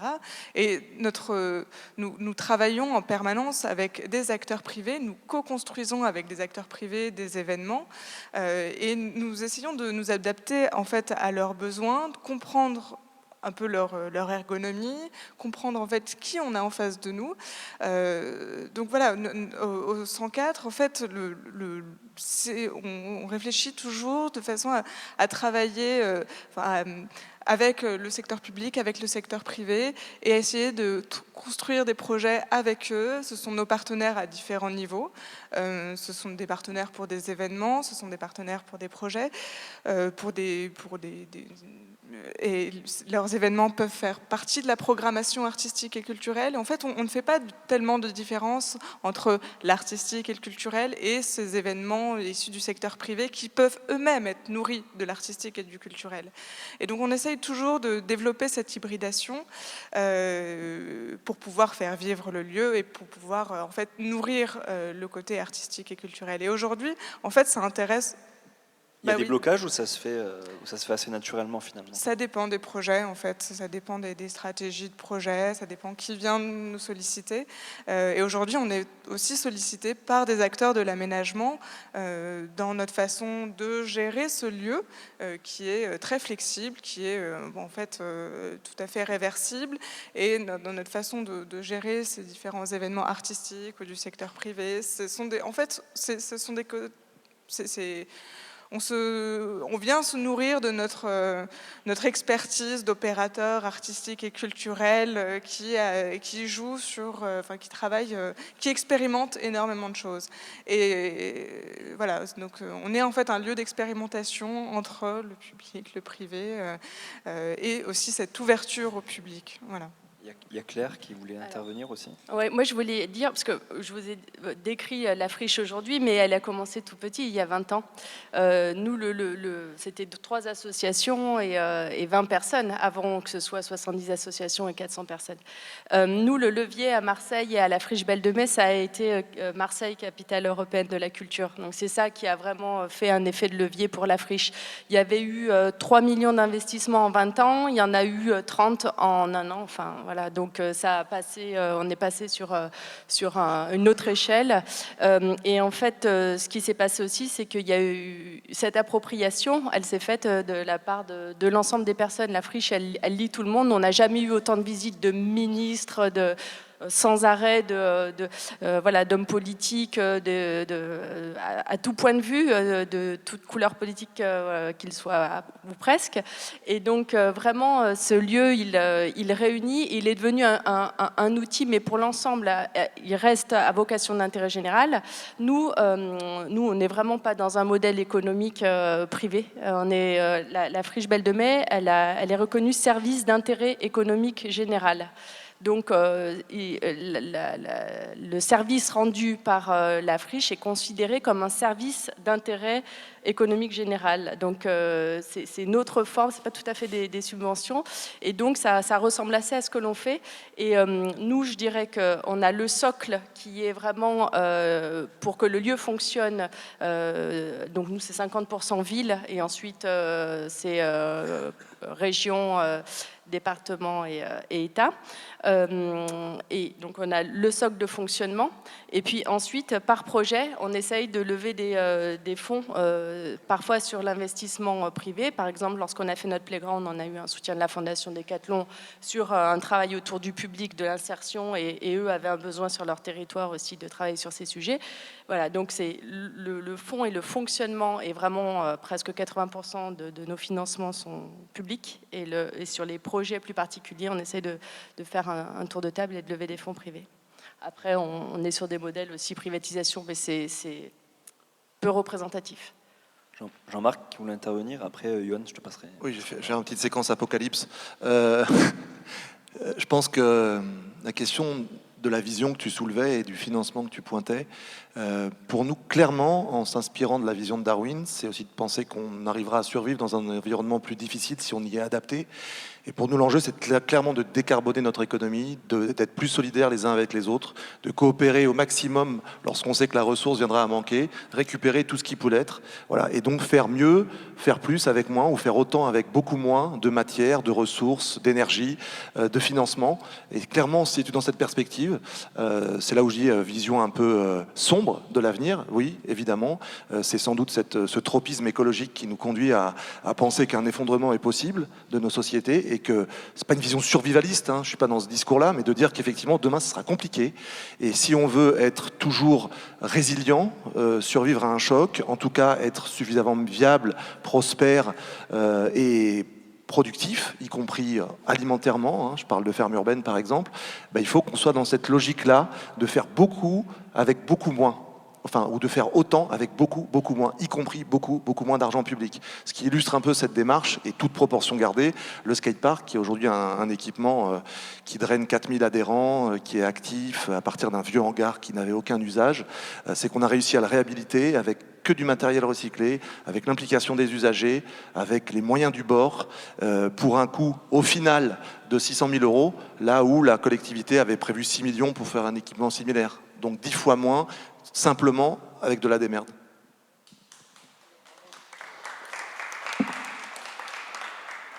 Johan? Apocalypse, ça me fait sourire parce que c'est vrai qu'en fait, déjà au début des tiers-lieux, effectivement, on les a fait parce qu'il y avait la crise de 2008, je le rappelle, et que les premiers vrais tiers-lieux qui sont sortis de France, ils l'ont fait par, non pas que résilience, parce que la résilience, c'est le retour à un état initial, mais c'était déjà pour aller chercher d'autres solutions. Et donc oui, tout à fait, Apocalypse, mais moi ça va, je suis plutôt passé à autre chose, du côté joyeux. Et ça me fait plaisir que tu aies cité Monsortou, puisque en fait, moi, cofondateur de Movilab, c'est grâce à Monsortou qu'on existe, puisque Jean-François Caron, effectivement, est le premier à avoir lancé dans l'aventure. Et c'est là qu'est née la méthodologie Movilab, effectivement, de documentation. Et moi, bien sûr, quand je vous ai taquiné un peu dans ce rôle du concierge tout à l'heure, c'est que j'attendais de voir la partie documentation, parce que ce que vous êtes en train de faire, c'est génial. Darwin, je suis un des cofondateurs du Tour de France du télétravail des tiers-lieux, donc on est passé à la Défense à Paris, et j'étais ravi quand Darwin est intervenu de nous dire, vous nous aviez avoué que vous étiez inspiré de Movilab, effectivement. Après, c'est bien de le dire, ce qui est difficile, c'est que depuis, vous n'avez pas documenté. Le 104, j'aime beaucoup, mais pour l'instant, moi, j'aimerais bien que ça soit documenté, comment se sont fait les choses, et je ne parle pas de partager un business plan, je partage du code social de vos lieux, en sachant que juste en face du 104, il y a le plus beau squat de Paris autogéré, que j'invite tout le monde à aller voir quand vous irez voir le 104, mais il y a aussi un vrai tiers-lieu spontané depuis 20 ans qui existe à côté, et un tiers-lieu n'est pas en concurrence avec les autres, puisque sinon c'est des lieux. Au contraire, on devrait sortir de notre posture qu'on a où chacun montre son lieu, et ça, faut parler finalement de son quartier, et là vous parlerez de votre tiers-lieu, puisque quand on parle des mouvements, donc des dynamiques, je rappelle qu'un tiers-lieu n'existe pas, c'est une usine ouverte, c'est un processus à un moment donné, vous êtes tous des lieux, hein. Il y a des bâtiments, 4 murs, donc un inventons pas, c'est des lieux. Par contre, vous faites tiers-lieu, en termes sociologiques, en termes anthropologiques, c'est un moment où vous mettez dans une posture de tiers-lieu. Et c'est quoi finalement ces mouvements? Ils ont été dits juste avant moi, la ville de demain, on a entendu Colibri, incroyable comestible, etc. Et c'est pareil pour les modèles économiques, c'est eux qu'il faut regarder. C'est pas le tiers-lieu c'est une charge de production. Donc aujourd'hui, comment on fait tourner ces grands lieux? Parlez-nous des projets, parlez-nous des actions, et on vous dira quel est le modèle économique du tiers-lieu. Mais aujourd'hui, de tout centrer sur le tiers-lieu, attention, et c'est pour ça, là je reviens sur les labellisations, parce que si vous voulez la vérité, en fait, ça fait depuis 2011 qu'il devrait y avoir un label, y compris avec l'État. Il y a d'abord Fleur Pellerin, après au niveau de Macron, et ça fait la communauté tiers-lieu open source. On se bat maintenant depuis 5 ans pour surtout pas qu'il y ait de label, et c'est pour ça qu'on a fait Movilab, la documentation des tiers-lieux open source. Et quand vous avez des beaux tiers-lieux comme vous, que maintenant le monde entier parle, ce qui est génial, juste, c'est continuons cette documentation, et on va se revoir aussi ce soir, pourquoi pas un deuxième manifeste, pourquoi pas continuer, mais il est plus important de documenter le code social de ce que nous sommes tous en train de faire, sinon l'aigreur va arriver dans pas longtemps. Alors si c'est apocalyptique, c'est pas grave, j'assume, c'est juste que effectivement, aujourd'hui, on est en train de faire rêver à nouveau des gens. Je vous rappelle qu'il y a 2 ans, WeShare, l'économie collaborative, ça a fait rêver. Aujourd'hui, je suis un WeSharien, il n'y a pas une pièce où on ne me fracasse pas à WeShare. D'ailleurs, je vais au grand voisin mardi matin pour reparler avec mes copains de WeShare. Mais voilà, attention, ce qu'on a encensé, Make Sense a eu le même cas. Aujourd'hui, à Paris, si vous dites que vous êtes Make Sense, on vous crache à la figure. Mais il y a encore 2 ans, Make Sense, ça fait rêver tous les jeunes, les entrepreneurs sociaux. Pourquoi préciser un peu ce que c'est, peut-être pour le public, si tout le monde n'est pas au courant, Make Sense? Les noms des Make Sense? Ouais. Vous connaissez le mouvement des entrepreneurs sociaux, j'ai compris ça tout à l'heure, puisque ça a été cité. Make Sense, c'est la même chose, en un peu plus fun. C'est un peu comme WeShare. Ils ont tout simplement inventé un concept magnifique qui s'appelle le hold-up. On devient un gangster, c'est-à-dire qu'un entrepreneur social, à un moment donné, se pose une question sur son business plan, sur son implantation, et il n'a pas toutes les compétences. Donc il utilise par exemple sur Twitter le hashtag #HoldUp, et à ce moment-là, dès que vous passiez dans la région et que vous voyez #HoldUp, si vous aviez des compétences, vous venez dans un coworking, dans un Fab Lab, et vous vous mettiez autour de l'entrepreneur social, et puis vous faites sortir en une demi-journée, une journée, des questionnements. Donc ça, évidemment, pour les gens spécialistes de l'économie, ils diront bullshit, c'est de la merde, c'est pas possible, etc. N'empêche que ça a permis à plein de startups de se créer. Aujourd'hui, Mutinerie, vous les connaissez tous, Copas, en gros, ils ont fait des hold-up. Et aujourd'hui, ça marche bien. Donc, en fait, ces formats qu'on a encensés il y a 2 ans, je ne vous parle pas d'il y a 10 ans, 20 ans, je vous parle de 2 ans. Putain, mais aujourd'hui, on est en train de se fracasser. Et aujourd'hui, moi, je ne cherche pas à dire « vous avez raison, vous avez tort ». C'est là que je reviens, au lieu de la labellisation, au code source, le code social de vos actions. En plus, n'oubliez pas, vous avez des universités, vous avez des écoles, et aujourd'hui, ils sont en train de changer l'open innovation, ils sont en train de changer le système éducatif. Donc, il faut juste que demain, par exemple, on est à TCRM Vida, demain, régulièrement, je croiserai ici des étudiants de l'université de ceci, des étudiants de BEP mécanique, parlons des tracteurs open source, Jakubowski nous a montré les tracteurs libres, et c'était le petit dernier point, je fais mon concierge, non, ça marche pas. Regardez, moi j'ai rêvé d'être dans cette situation. Vous avez des super tiers-lieux. On n'a pas parlé de la coopérative des tiers-lieux en Aquitaine. Regardez le boulot de dingue qu'ils font. On sait très bien que Madine Montreuil veut parler aussi avec Bordeaux. Il va se passer des choses. Vous êtes tous en train de bouger. Mais la seule chose qui m'inquiète un petit peu, excusez-moi, c'est juste que j'ai reparti sur le film, mais je vais revenir. Quand je t'ai regardé dans les yeux, j'ai dit, est-ce que j'ai bien fait de parler de Madine Montreuil à Bordeaux avec Darwin? Mais oui, je pense. Je pense. Donc, en gros, ce qui se passe, c'est que... j'ai oublié la petite fiche, excusez-moi. Financement des projets, labellisation open source. Et qu'est-ce que j'allais dire? Oui, merci. C'est juste, en fait, c'est polémique et j'allais me tourner vers monsieur le maire. Je vous demande juste d'accepter d'être un exemple à mon propos et à aucun moment j'aurai une attaque là personnelle. C'est juste que je fais le tour de, tout le monde le sait, de tous les tiers-lieux en France depuis 5 ans, en France, en Europe, et qu'aujourd'hui j'essaie de regarder vraiment ce qui marche pour le colporter, comme un tribun qui irait de village en village à l'époque du Moyen-Âge et qui donne la parole aussi. Et en fait, moi, bien sûr que j'ai kiffé. Je suis venu il y a 3 semaines. Je revenais du musée de Wallonie de Liège. Je faisais un workshop là-bas pour faire travailler. Et quand on m'avait dit que j'allais venir ici, donc je dis, je vais passer par Metz et je vais regarder ce TCRM Lilab. Où moi, je ne vous cache pas que je suis fan du coq. Les vidéos là, des gens de TCRM Lilab, c'est génial. Donc effectivement, je suis venu pour ça. Et bien sûr, votre lieu me plaît. Mais moi, je suis à la Cité du Design. Ça fait 10 ans. On a Design Tech. Venez nous voir. On a la même chose que chez vous. Et on déchire tout. Tout le monde nous dit que ce qu'on fait à Saint-Thé, c'est génial. Mais la réalité, c'est qu'en niveau quotidien, c'est comme vous ici. On sait faire des wiki house. Donc, c'est des maisons qui coûtent moins de 3 000 $ avec du remploi. Ça fait depuis 2010, je crois, 2008 même qu'on parle de ces trucs-là. On sait faire des tiny house. Vous savez, suite à la crise des subprimes aux États-Unis, les Américains ont fait des petites maisons parce qu'ils ont perdu leur maison. Ça, dans les Fab Labs, on sait faire ça depuis 4 ans, je crois, à peu près, 4-5 ans. On sait faire de l'économie circulaire, du réemploi, donc des toilettes sèches, des choses comme ça. Moi, je suis passé 3 semaines ici. Il y a une crise mondiale qui est catastrophique, c'est les Syriens, les réfugiés de guerre. Il y en avait ici, donc c'est pour ça, monsieur le maire, je ne fais pas de politique politicienne. Je ne sais pas tout le sujet, mais c'est juste pour dire que réveillons-nous. Oui, on a des bons lieux, oui, on a de quoi travailler, mais il y a des gars qui sont dehors. Je vous promets qu'avec 100 000 balles, et c'est pas de la subvention, de l'aumône ou quoi que ce soit, j'ai vu les entrepreneurs que vous avez ici, mais c'est de la bombe atomique. Et ils auraient effectivement répondu à des solutions.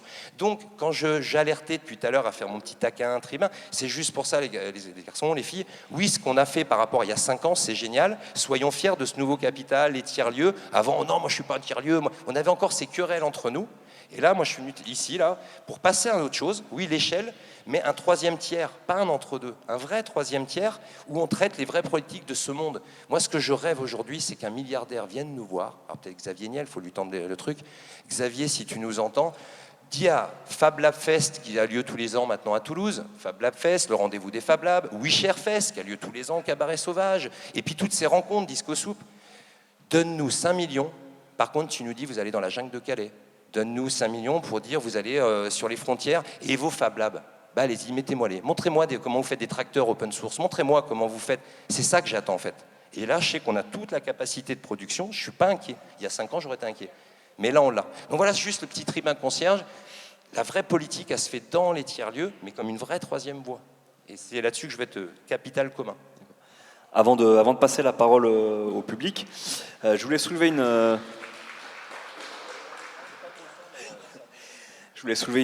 dernière problématique avant de passer aux échanges. C'est une problématique qui s'est présentée en fil rouge tout au long de la journée, dans les discussions, comme ça, l'air de rien. C'est l'ouverture au public. Est-ce qu'on a un lieu ouvert où le public circule, ou est-ce qu'on reste un petit peu en réseau fermé, où on privilégie l'accompagnement des résidents et les réflexions internes en s'ouvrant de temps en temps, comme le fait de plus en plus TCRM Bida ici, où on fait des week-ends comme aujourd'hui et demain, où nous on s'ouvre au public, où on essaie de gagner en visibilité. Est-ce qu'on continue à le faire ponctuellement, ou est-ce que finalement on s'ouvre complètement et à 100% au public? Voilà, j'aimerais soulever cette problématique avec vous tous. Qui commence?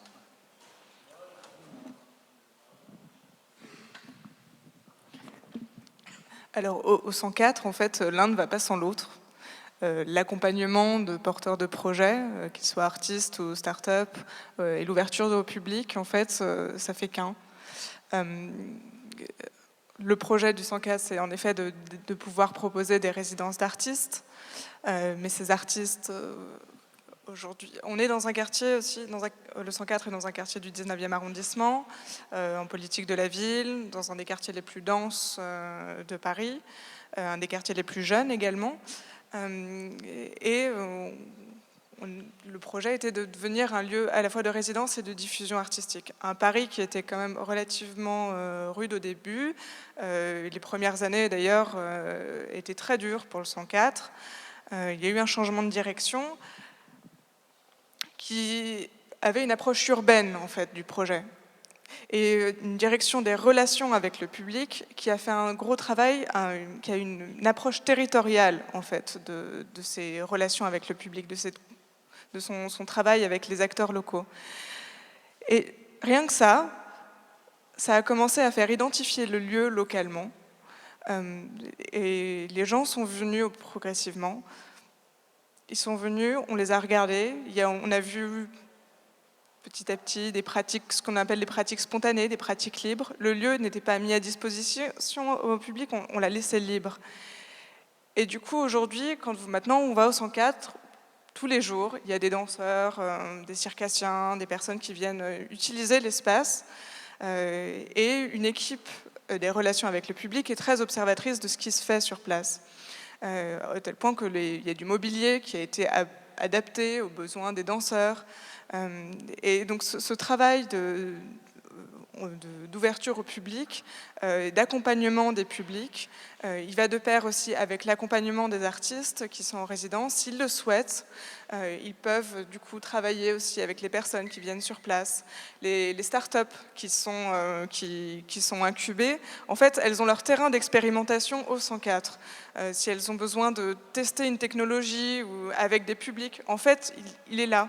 Et donc aujourd'hui, au 104, l'un ne va pas sans l'autre. Et c'est ce qui fait la force du projet aujourd'hui. C'est ce qui permet aujourd'hui de créer autant de dynamiques et autant de dynamiques mouvantes. D'accord. Voilà. Nicolas, si tu veux réagir, comme je sais que c'est une problématique, c'est une question que se pose aujourd'hui TCRM Bida, sur cette ouverture ou non finalement au public, ou sur la fréquence en tout cas, et la manière de s'ouvrir au public ou pas. Pour moi, ta question, elle est compatible, en tout cas la réponse que je vais apporter est totalement compatible avec le discours passionné de Johan. C'est-à-dire passionné et passionnant, auquel j'adhère totalement. Je considère que les lieux que nous sommes en train de construire, où certains sont déjà bien avancés, ne sont pas simplement, pour reprendre tes termes, que des murs et un toit. Ce sont des temples ouverts, des temples où on peut se ressourcer, on peut venir essayer, expérimenter, mais tout ça n'a de sens que si ça se fait, et je crois qu'on l'a tous dit, en relation avec le territoire, et le territoire, ce sont aussi évidemment les habitants. Donc nous aujourd'hui, à TCRM Bida, l'objectif dans les travaux, parce qu'il faut qu'on arrive à remettre aux normes cet espace, qu'on l'adapte, à pouvoir accueillir du public en termes de sécurité. Alors effectivement, on le fera peut-être avec les moyens du bord, on le fera peut-être avec des investissements financiers qu'on est en train d'obtenir auprès d'entreprises privées qui nous accompagnent. Mais bien entendu, la perspective de cet espace est qu'il soit un espace ouvert pour que les gens puissent venir s'interroger. Tu parles de laboratoire, mais on en a un. On a un laboratoire universitaire. On a le premier laboratoire universitaire de France sur les jeux vidéo. Donc on a des étudiants qui viennent étudier, se renseigner sur cette thématique. Et on en est assez fiers. Donc on est dans cette logique de s'ouvrir. On va adapter le lieu pour que les mécènes puissent venir prendre un verre, manger effectivement, acheter quelque chose à une petite épicerie. Donc c'est des modèles effectivement qui existent, qu'on essaie de recopier à notre sauce sur le territoire. Mais plus important même que l'ensemble des habitants puissent venir quotidiennement dans nos espaces, en tout cas dans notre espace ici, je crois que l'ambition que l'on porte pour le lieu à TCRM Bida, c'est son impact sur les quartiers, son impact dans la ville, c'est-à-dire quels sont les rebonds. Alors tu parlais de la problématique des demandeurs d'asile, mais c'en est une, parce qu'effectivement, c'en est une visible, parce qu'actuellement, il y a une visibilité nationale énorme sur le sujet, que l'on avait effectivement en proximité. Mais le nombre de rebonds que Blida doit pouvoir faire sur l'agglo et sur la ville est énorme. Hein. Ça va effectivement des écoles, ça va des classes vertes que l'on souhaite effectivement organiser pour effectivement dans cette logique de transition écologique, c'est comment on accompagne les jeunes autour de l'innovation, de l'écologie, comment on peut apporter des réponses avec les savoir-faire, parce que tu parlais de bombes atomiques, effectivement, il y a des entrepreneurs, des entreprises, des associations qui sont très compétents ici, et on a envie de pouvoir réussir à les accompagner pour qu'ils puissent essaimer sur l'ensemble de la ville. Mais on a besoin, parce que dans ton discours, le seul élément que je modère pour une seconde fois est celui de dire qu'effectivement, tu as raison, on est en mouvement, on s'interroge, mais nos lieux, en tout cas moi je parle pour ici, ils sont pour moi des phares qui permettent d'attirer tous ces talents. Aujourd'hui, tu vois, si on ne parlait pas de Blida, parce que Blida, effectivement, derrière ça, il y a une visibilité. Les gens, par exemple, j'imagine, après ce week-end-là, vont me renvoyer des mails en disant « j'ai un projet, je pourrais faire ça, je ne pensais pas que ça serait possible ». Et effectivement, l'avantage de ces espaces, c'est qu'ils rendent les choses possibles et qu'ils permettent aux personnes de trouver le chemin plus facilement. En tout cas, nous, c'est ce qu'on essaie de faire. Et évidemment, pour l'ouverture au public, François, effectivement, je vois que tu es pressé parce qu'effectivement, il faut qu'on donne la parole effectivement, à nos invités et puis au public. Mais effectivement, pour nous, c'est un enjeu crucial pour Blida, pour la ville, de s'ouvrir davantage au public. Et c'est évident que pour moi, nos espaces doivent s'inscrire dans cette logique. Nous ne sommes pas des incubateurs, des hôtels d'entreprise. Nous ne sommes pas que, nous sommes tout à la fois. Et c'est dans cette logique-là qu'on va faire des investissements ici. Ok. Claire, Oui, alors nous, en termes, puisque l'idée, c'est vraiment de pouvoir les uns les autres s'alimenter, et là, moi, je te rejoins vraiment. La friche, comment elle a fait pour... Elle est totalement... Enfin, elle est ouverte à 70% de ses lieux au public. On a des aires de jeu pour les familles, parce qu'à la Belle de Mai, il n'y a pas de place, en fait. Donc, la place publique, c'est la friche. Donc, on a d'ailleurs livré depuis un mois une grande place avec des barbecues partagés, avec des bancs, du mobilier, et c'est là que ça devient la place publique sur laquelle il y a des petits comptes, mais il y a aussi, on vient se poser, on vient manger ensemble, de la même manière qu'il y a les jardins partagés du quartier. Il y a donc des aires de jeu avec des toboggans, là c'est les femmes du quartier qui viennent avec leur famille. Quand on descend de 2 niveaux, là il y a l'aire de jeu, donc c'est les gamins du quartier qu'on n'arrivait pas à choper à part lorsqu'ils volaient. Donc là vraiment, fallait faire quelque chose, adapter les usages, puisque l'intérêt général et c'était un équipement de proximité qui était important. Donc ce playground fait ça a redonné vie à une ouverture alors qu'il y avait un niveau de vie et un niveau des voies ferrées si on connaît la topographie du lieu. Là, on a réouvert le lieu totalement au quartier. Donc les jeunes y viennent, y jouent.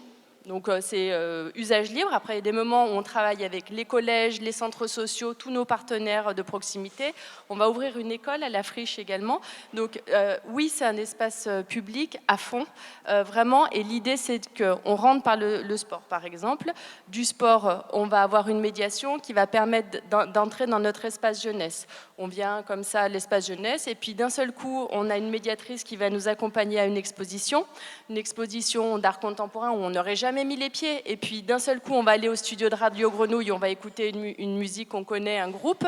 Là, hop, on monte sur le toit, il y a un tournage, donc on voit un tournage, des gens connus, c'est super. On redescend, et puis là, donc il y a un centre de formation, et ce petit quartier et cette ouverture au public, elle est mais vraiment essentielle, puisque c'est l'objet du lieu, quoi. Merci. On peut passer peut-être aux questions au public.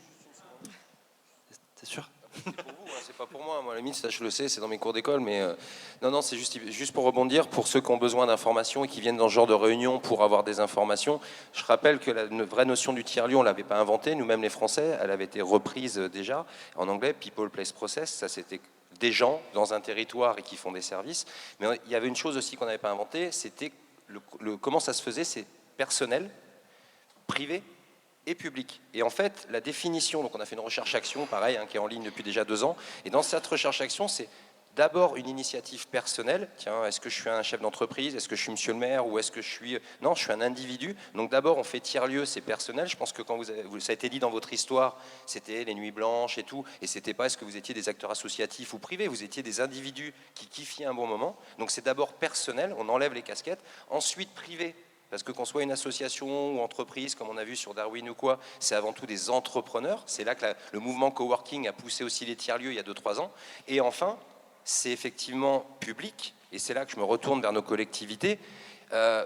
on arrêtera le gâchis d'argent public dépensé, effectivement, c'est-à-dire que le public vient sur les services en disant « Tiens, vous avez fait un super skatepark et tout ça. » Ben ouais, c'est génial, mais vous vous rendez compte, avant ce qui était des infrastructures sportives financées par le commun, c'est maintenant des privés qui se l'occupent. Je fais exprès de prendre cet exemple, hein, mais on l'a ici. C'est-à-dire que d'un côté, il faut aussi se réinterroger sur la place du public, et moi j'aime dans ce côté tiers-lieu, personnel d'abord, privé ensuite, donc association, entreprise, et enfin, moi j'attends de mon politique qui disent ben moi, ces questions de petites maisons, ces questions de trucs, ben, je veux les appliquer aussi dans ma politique publique. Et c'est là que les financements peuvent intervenir. Donc c'est juste une manière de rappeler, c'est très important, personnel d'abord, privé, public. Sinon, ce n'est pas un tiers-lieu. Oui, je voulais rapidement intervenir aussi parce que tu évoquais la question des friches industrielles. Souvent, en tout cas, une partie des lieux dont on parle sont sur des territoires qui ont été décimés par des fermetures d'usines, entre autres, et donc sont sur des territoires en déshérence. Et c'est vrai que nous, par exemple, sur le nôtre, même si on est le grand plateau et le deuxième pôle d'activité économique de l'agglomération, ça n'empêche que les habitants directs les plus proches de ces lieux-là ne bénéficient pas de cette mise en mouvement économique du plateau. Et donc, pour le coup, moi, je pense qu'on aura réussi notre pari si les habitants de Colombelles, la ville, en effet, viennent dans ce lieu-là, se le réapproprient, mais au-delà de ça, repartent aussi avec quelque chose et améliorent leur propre qualité de vie, leur propre qualité de travail. Et c'est là où le tiers-lieu ne se résume très clairement pas à un lieu, mais se résume et est un processus, c'est-à-dire comment on arrive à faire peut-être cette médiation, si c'est le terme, qui fait que parce qu'on est en action, parce qu'on est en mouvement, parce qu'on expérimente, on donne envie aux gens de faire ça aussi. On leur donne des clés d'entrée, comme tu l'expliquais dans ton parcours, qui permettent de reproduire éventuellement chez eux et de devenir, par exemple, président ensuite. Acteur. Voilà. Et je voulais juste faire aussi une petite remarque sur du coup la table ronde précédente sur la ville de demain. Moi, je viens du monde de l'aménagement et de l'urbanisme. Donc pendant plusieurs années, j'ai inventé la ville de demain. Et en fait, j'ai arrêté d'inventer la ville de demain et je me suis dit que je voulais faire la ville d'aujourd'hui pour les gens d'aujourd'hui et que c'est pour ça que je suis allée chez les tiers-lieux. Peut-être Philippe, je vois que tu as le micro, non? Je fais intervenir le public. Si vous avez des questions, n'hésitez pas.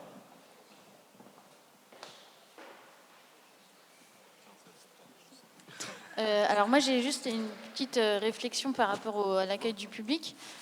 Du coup donc on est chez Grand Voisin et donc c'est un lieu qu'on a ouvert au public, pas au début mais maintenant qui est ouvert au public du mercredi au dimanche. Et en fait moi ce que je trouve, ce qui fait un peu peur en fait dans l'accueil du public, c'est que souvent on se dit mais oui c'est des lieux qui sont géniaux parce que les gens doivent venir, faut leur faire découvrir, etc. C'est sûr. Mais c'est quand même aussi toujours des lieux où il y a des travailleurs qui sont là. Et du coup, c'est toute la complexité de la chose. C'est de réussir à ce que ça reste un lieu d'éducation populaire pour le public, mais un lieu de travail. Et je sais que nous, au Grand Voisin, on est donc au contact direct avec les gens. Et en fait, souvent, on a un peu l'impression qu'on va nous lancer des cacahuètes et que les gens, en fait... parce qu'il n'y a pas un peu de gens qui viennent, il y a beaucoup de gens. Et c'est peut-être ça qu'il faut réussir à réguler, ou peut-être, je sais pas, juste des week-ends d'ouverture ou ce genre de choses. Mais c'est vrai qu'au quotidien, le public extérieur prend quand même beaucoup de place, au détriment, des fois, malheureusement, de la tranquillité des travailleurs en lieu de travail, quoi. Oui, alors je suis tout à fait d'accord. À Darwin, on a une mixité d'usages, comme on l'a dit tout à l'heure, qui est exactement celle que tu décris, avec des gens qui doivent travailler dans des bonnes conditions de travail. Et cet été, on a été le site bordelais le plus visité, hors site public, style Cité du Vin et tout ça. Hein. Mais on a eu une augmentation de la fréquentation par des touristes. On doit être sur les planètes, Lonely Planet ou je sais pas quoi. Donc il y a des touristes en short et en tongs qui se baladent dans le coworking. C'est hallucinant, quoi. Truc de fou. Ou alors dans les ateliers de menuiserie, en tongs. C'est très difficile. Et alors à la fois il faut rester extrêmement ouvert et bien sûr les gens sont curieux et donc c'est super de les accueillir et de faire passer des idées et de leur montrer la permaculture quand c'est possible, la plateforme de compostage quand ça pue pas trop, enfin voilà. Mais franchement c'est très compliqué et aujourd'hui on est confronté à cette difficulté et je reboucle et je termine sur le modèle économique parce que nous par exemple chaque semaine je dois avoir 30 à 40 demandes de visite. C'est infernal. Et pas une seule collectivité, ni la ville, ni la métropole, ni la région, ni l'office de tourisme, ni la CCI, ni la chambre d'agriculture, plus personne nous aide à les financer. Donc c'est sur notre temps d'entrepreneur qu'on consacre cette éducation populaire super sympa, mais qui nous plombe. C'est des centaines de milliers d'euros par an, allez, dizaines de milliers d'euros qu'on consacre à ça en temps passé et qu'on ne consacre pas à nos projets. Moi, je ne sais plus comment faire. Et quand on en parle aux collectivités, ils esquivent, ils s'en foutent, ils sont bien contents, ça leur coûte rien et ça fait rayonner la ville au-delà de ses frontières. Moi, juste sur ce point, je veux rebondir et je suis d'accord avec toi. C'est juste, on peut accueillir tout le monde, je crois. Par contre, que les missions locales, Pôle emploi, MJC, Office de tourisme, centres sociaux, associations de seniors, etc., soit ils refont leur boulot, ou soit, effectivement, ils donnent l'argent qui touche au tiers-lieu pour qu'on puisse accueillir. Je suis d'accord. Je rebondis sur ça, mais c'est vrai qu'on est un peu victime, collectivement, de tout ça. Et maintenant, les gens viennent dans les tiers-lieux. À 8h, ils sont à Pôle emploi, et à 8h30, ils sont chez nous. Les seniors, c'est pareil, etc. Donc, je te rejoins là-dessus. À la friche, en fait, les usages ont été différenciés. Donc, les espaces de travail ne sont pas perméables au public. Voilà. Donc, comme ça, on n'est pas dérangé. Au 104, pareil, il y a aussi des espaces de travail. Et puis, en fait, c'est vrai qu'on a une grande nef qui est... Enfin, l'architecture du lieu permet aussi d'avoir une ouverture au public du coup, aussi des pratiques spontanées, une utilisation de l'espace qui est faite par le public. Après, c'est vrai qu'on a une direction des relations avec le public, une politique d'accueil qui fait aussi ce travail qui essaye de vraiment aux personnes qui fréquentent le lieu de franchir des seuils. On a cette grande nef, mais on a aussi des expositions, on a une programmation artistique qui est très très variée, des commerces également, une grande librairie, un Emmaüs. On a une diversité en fait d'espaces et de programmation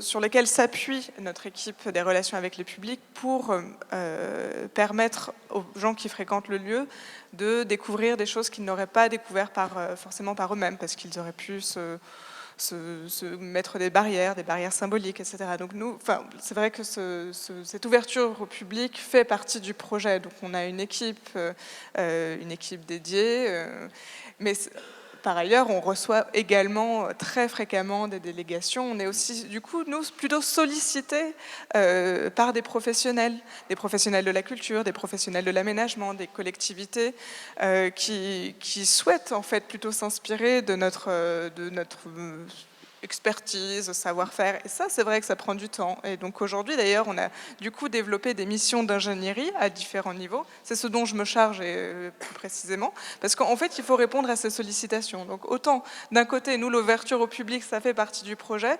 Et maintenant, en fait, on est en train de développer plutôt cette expertise parce qu'on sait que ça peut servir à des territoires. Voilà. J'ai une autre réflexion ici, peut-être. Oui, je parle pour le Shadok du coup. Enfin, moi je ne suis pas à 100% en phase avec ce que vous dites. Enfin, j'ai l'impression qu'on mélange soit un mot qui est tiers-lieu, plein d'histoires et de récits différents. Enfin, la friche d'Abel de Metz, c'est les nouveaux territoires de l'art. C'est une autre histoire, c'est un autre moment. Darwin, ça a été aussi vachement impulsé par l'histoire de collectifs d'architectes, de gens qui créaient la ville aussi, et de ce récit commun qui est de dire comment on retrouve des espaces dans la ville où on peut mutualiser des outils de production pour des professionnels qui ont des pratiques professionnelles différentes, pour lesquels les lieux existants ne répondent pas.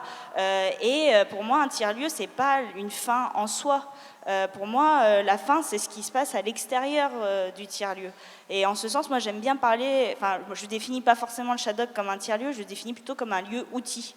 C'est-à-dire que la ville a décidé, au lieu d'ouvrir des subventions qui auraient été dédiées au numérique ou autre, elle a décidé d'ouvrir un espace qui doit servir aux acteurs du territoire pour qu'ils puissent venir tester, échouer, repartir en ayant de nouvelles collaborations, des rencontres avec les publics, etc. Et aujourd'hui, vos lieux, leur rôle j'en ai vécu certains d'entre eux, donc ils ont ce rôle sur le territoire de permettre à des professionnels de venir tester pour ressortir, pour aller sur le territoire, pour infuser, mais pas de rester, de pas être une fin en soi en fait. Et l'ouverture au public, en ce sens, elle est ultra importante parce que elle permet d'avoir cette porosité, elle permet de rattacher ces tiers-lieux au réel, à une histoire, à une continuité qui a été écrite par de nombreux acteurs. À une époque, on ne parlait même pas de tiers-lieux, même pas de numérique, on parlait d'industrie, on parlait de cité idéale, on parlait de plein d'autres choses. Et ça, je pense qu'il faut qu'on le remette aussi dans notre discours, parce que sinon, on risque de devenir des bulles et de se déconnecter tout à fait du sens premier de ce qu'on a tous voulu défendre à partir de ces lieux. J'ai une autre question. Oui, on a beaucoup parlé aujourd'hui de grandes villes finalement et de tiers-lieux dans les grandes villes. Et on a cité dans cette table ronde la question de territoires dévastés. Alors on est en Moselle, on est à Metz, certes, mais la Moselle, c'est pas que Metz ou vice-versa. Il y a également des territoires ruraux en fait aujourd'hui où on se questionne sur l'ouverture de tiers-lieux. Je pense notamment à la cité industrielle de Bata, donc Bataville, qui est dans le pays de Sarrebourg. Donc il y a toute une étude qui vient d'être rendu un plan guide notamment pour la reconversion de ce site. Et je m'interroge en fait, est-ce qu'aujourd'hui on n'a pas plutôt, à la fin de cette journée, finalement des centres-villes qui essayent de retrouver une activité un peu fun alors que le commerce disparaît du centre-ville? Est-ce qu'on n'est pas dans la métropolisation du territoire national avec ces tiers-lieux qui sont un peu les caches-sexes de politique urbaine qui sont finalement de la construction? Et moi, je l'ai vu dans une autre ville en Seine-Saint-Denis, Montreuil, où finalement on nous vend des écoquartiers, on nous vend du tramway, mais finalement c'est au bénéfice des promoteurs. Donc je me demande si on n'est pas aujourd'hui dans une espèce de dialectique qui vise simplement à faire un peu plus fun pour que la promotion immobilière gagne beaucoup plus d'argent, et si on n'est pas en train de laisser justement des territoires à l'abandon. Et je vous propose de relire la carte électorale des élections présidentielles en Autriche, qui vous donnera un peu la vision à terme, j'espère qu'elle ne sera pas celle en France bientôt, de ce qui se passe dans le milieu rural. Donc est-ce que finalement on ne pourrait pas faire beaucoup plus de lieux ouverts au public? Et je pense aussi au lien entre la présence ou la perte des services publics avec une autre carte électorale, avec d'autres résultats d'élections. Est-ce qu'il n'y a pas une connexion à faire entre ces nouveaux lieux qui doivent être peut-être beaucoup plus dispersés sur le territoire, donc peut-être sortir du petit ghetto que je vois moi aujourd'hui sur ces tiers-lieux qui sont quand même dans des centres urbains quand même riches, et qu'on aille beaucoup plus sur les nouvelles frontières qui, à mon avis, sont aujourd'hui dans le milieu rural? Oui, alors moi ça m'intéresse beaucoup ce que vous dites. Il y a juste une réalité. Il se trouve que, c'est le début du bouquin, 50% de la population vit en ville aujourd'hui. C'est comme ça. Il y a eu l'exode rural, il y a eu des crises, il y a les crises industrielles et il y a une désertification du milieu rural. Donc le premier volet, moi, c'est ce qui m'intéresse beaucoup à Darwin, c'est ce qu'ils font, c'est ça qui est passionnant, c'est de changer la ville. La ville devient moche, la ville devient bétonnée, la ville s'étale. On parle des tiers-lieux, moi il y a un anthropologue que j'aime bien, c'est Marc Auger, qui parle aussi des non-lieux. C'est pas forcément les quartiers populaires ou les zones défavorisées, mais vous savez, toutes ces périphéries, ces villages d'habitation, c'est du non-lieu pour moi, puisqu'il ne se passe rien. On bosse, on rentre, on bouffe, on dort. Donc ça, c'est une première chose, et c'est ce qui est extrêmement intéressant en Darwin. Sans rentrer dans les détails, cette rive droite, elle est soumise à une ZAC, zone d'aménagement concerté, en sachant que l'an prochain, il y a le TGV qui se pointe de Paris à 2 heures.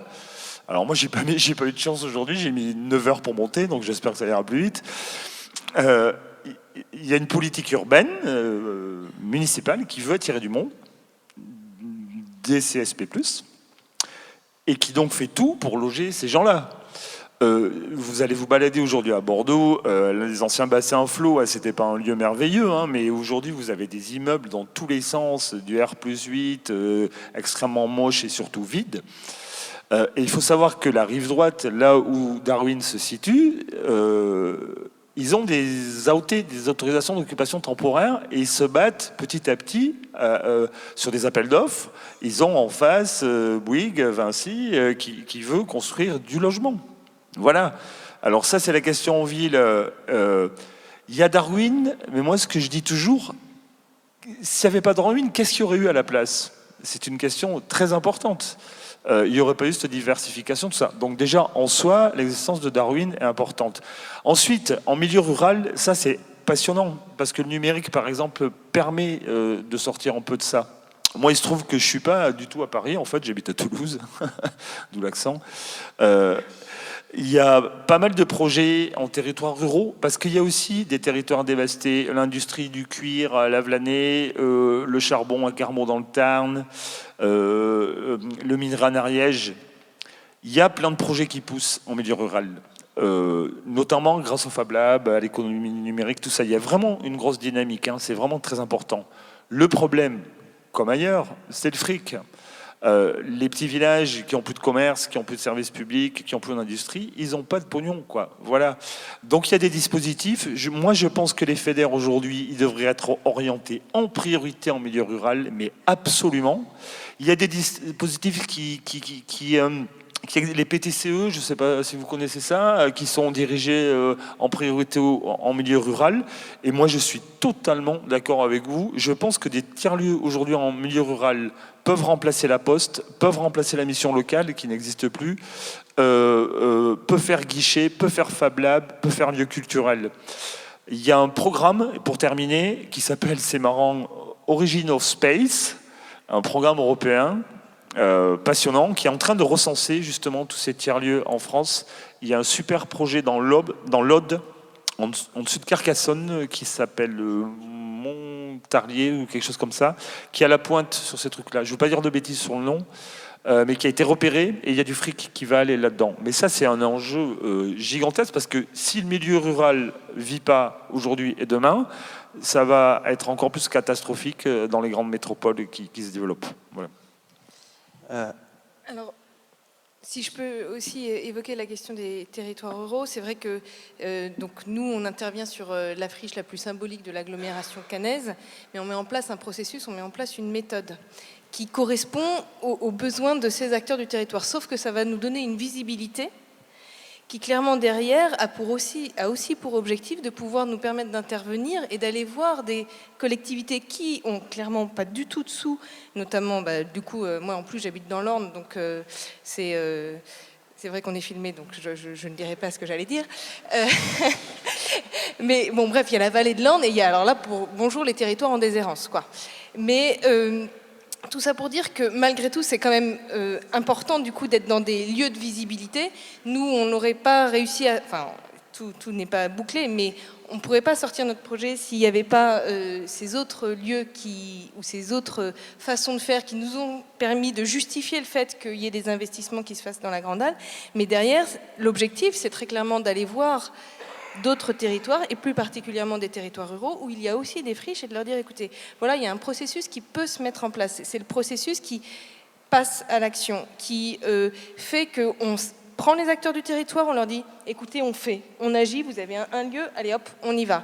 On met un peu les règles de côté, et ce que ça va permettre derrière, c'est que du coup, l'argent que vous n'aviez pas, parce que vous envisagiez la globalité de la chose et que de toute façon il y avait une complexité tellement énorme que vous ne commenciez pas à faire le premier pas, là nous on s'est débrouillé pour faire un premier pas et vous montrer qu'il y avait une capacité à fédérer autour d'un espace ou autour d'un certain nombre d'actions. Et vos financements, vous allez les concentrer à un endroit, mais ça va quand même changer potentiellement la dynamique du territoire.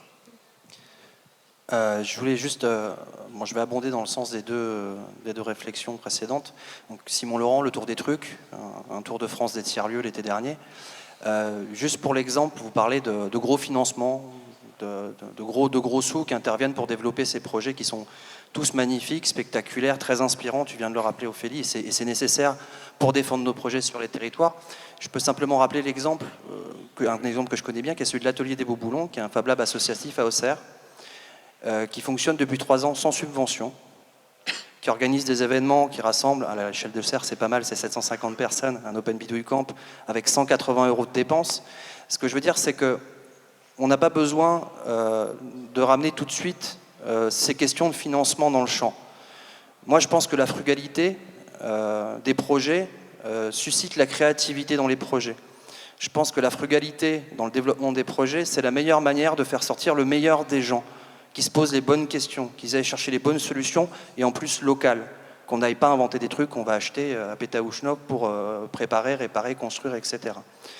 Ça, je pense que c'est un préalable nécessaire à la construction de tout projet de tiers-lieu, encore plus en milieu rural. La seule chose qu'éventuellement peut faire la sphère publique à ce moment-là, c'est faciliter. Comme tu dis, ça permet un peu d'oublier certaines règles à certains moments pour faciliter la vie, trouver des locaux, payer les fluides, ce genre de choses. Mais arriver directement avec un énorme financement, pour moi, en tout cas de mon point de vue après mon tour, c'est la meilleure manière de rater son projet en fait. Et de ne pas le faire de manière communautaire et de ne pas être dans le bottom-up. On cherche tous à trouver des solutions locales pour des problèmes locaux, alors faisons-le avec les gens vraiment. Voilà, c'est tout ce que j'avais à dire à ce propos. Moi, je voulais du coup rebondir juste peut-être la partie promo aussi. Donc voilà, au-delà du concierge, j'en suis à mon 5e tiers-lieu, donc ce qu'on constitue le comptoir numérique, Open Factory, le mixeur. Donc c'est tout naturellement qu'après avoir passé 5 ans dans les grandes métropoles, parce que les tiers-lieux, on n'en aurait pas parlé si on n'était pas passé par les métropoles. Par contre, merci d'avoir posé la question. C'est qu'en fait, les tiers-lieux dans les grandes métropoles, là, en gros, ils sont un peu cuits parce que ça devient que des grands lieux. Je suis assez d'accord avec toi. Et ce qui est intéressant, c'est qu'aujourd'hui, les zones périphériques rurales, et moi, personnellement, je suis très impliqué maintenant donc, à la maison Jules Verne d'Aurec. Moi aussi, j'aurais fait mon coup de pub. Aurec-sur-Loire, c'est à 25 minutes de Saint-Étienne. C'est les gorges de la Loire. Et effectivement, ils ont beaucoup moins de sous. Tu as raison. Par contre, ils en ont un peu quand même, hein, parce que comme ils se diversifient, tout, on leur met des petites cagnottes et tout. Mais ce qui est génial, c'est que par contre, on a plus d'oxygène. Et je vois les rapports que j'ai eus avec le maire, ça fait 10-15 ans que je fais de l'institutionnel, du député, du sénateur, les 15 niveaux dès que vous voulez faire un truc. Ben ça, en rural, c'est fini. Tu as les services, le lendemain, tu es avec le maire et le directeur du service. Et ça, c'est une bouffée d'oxygène. Je rappelle, Aurec, c'est 5500 habitants. Donc évidemment, on n'a rien à voir avec Saint-Étienne Métropole, 400 000, ou Grand Lyon aussi. Je suis un mineur à la paillasse. C'est pas du tout les mêmes univers. Donc non seulement pour moi, ça me fait du bien maintenant, mais c'est que c'est surtout qu'après l'euphorie des tiers-lieux au sens évangélisation, ben on se rend compte que finalement les vraies compétences du bricoleur qu'on aime bien avoir dans nos Fab Labs, je crois que vous aimez bien ça aussi, ben c'est les papis de l'époque, ils savent super bien bricoler, ils savent souder comme jamais personne, et nous on galère souvent, on sait faire du prototypage, mais il nous manque souvent les vraies compétences, le temps. Et ben là, je vous dis, la maison Jules Verne, ça commence à bien démarrer. Je serai un des prochains commissaires de la prochaine biennale du design de Saint-Étienne. Donc là, les confs de presse vont partir maintenant. Et je vous assure que Jules Verne, Aurec-sur-Loire, petit village de 5500 habitants, sera au même niveau que les grandes métropoles en ce moment avec les tiers-lieux. Et ça, c'est chouette, parce qu'on a plus d'oxygène en zone rurale. Donc allons aussi effectivement vers ce rural. Par contre, il faut les bousculer un peu. Hein. La dernière.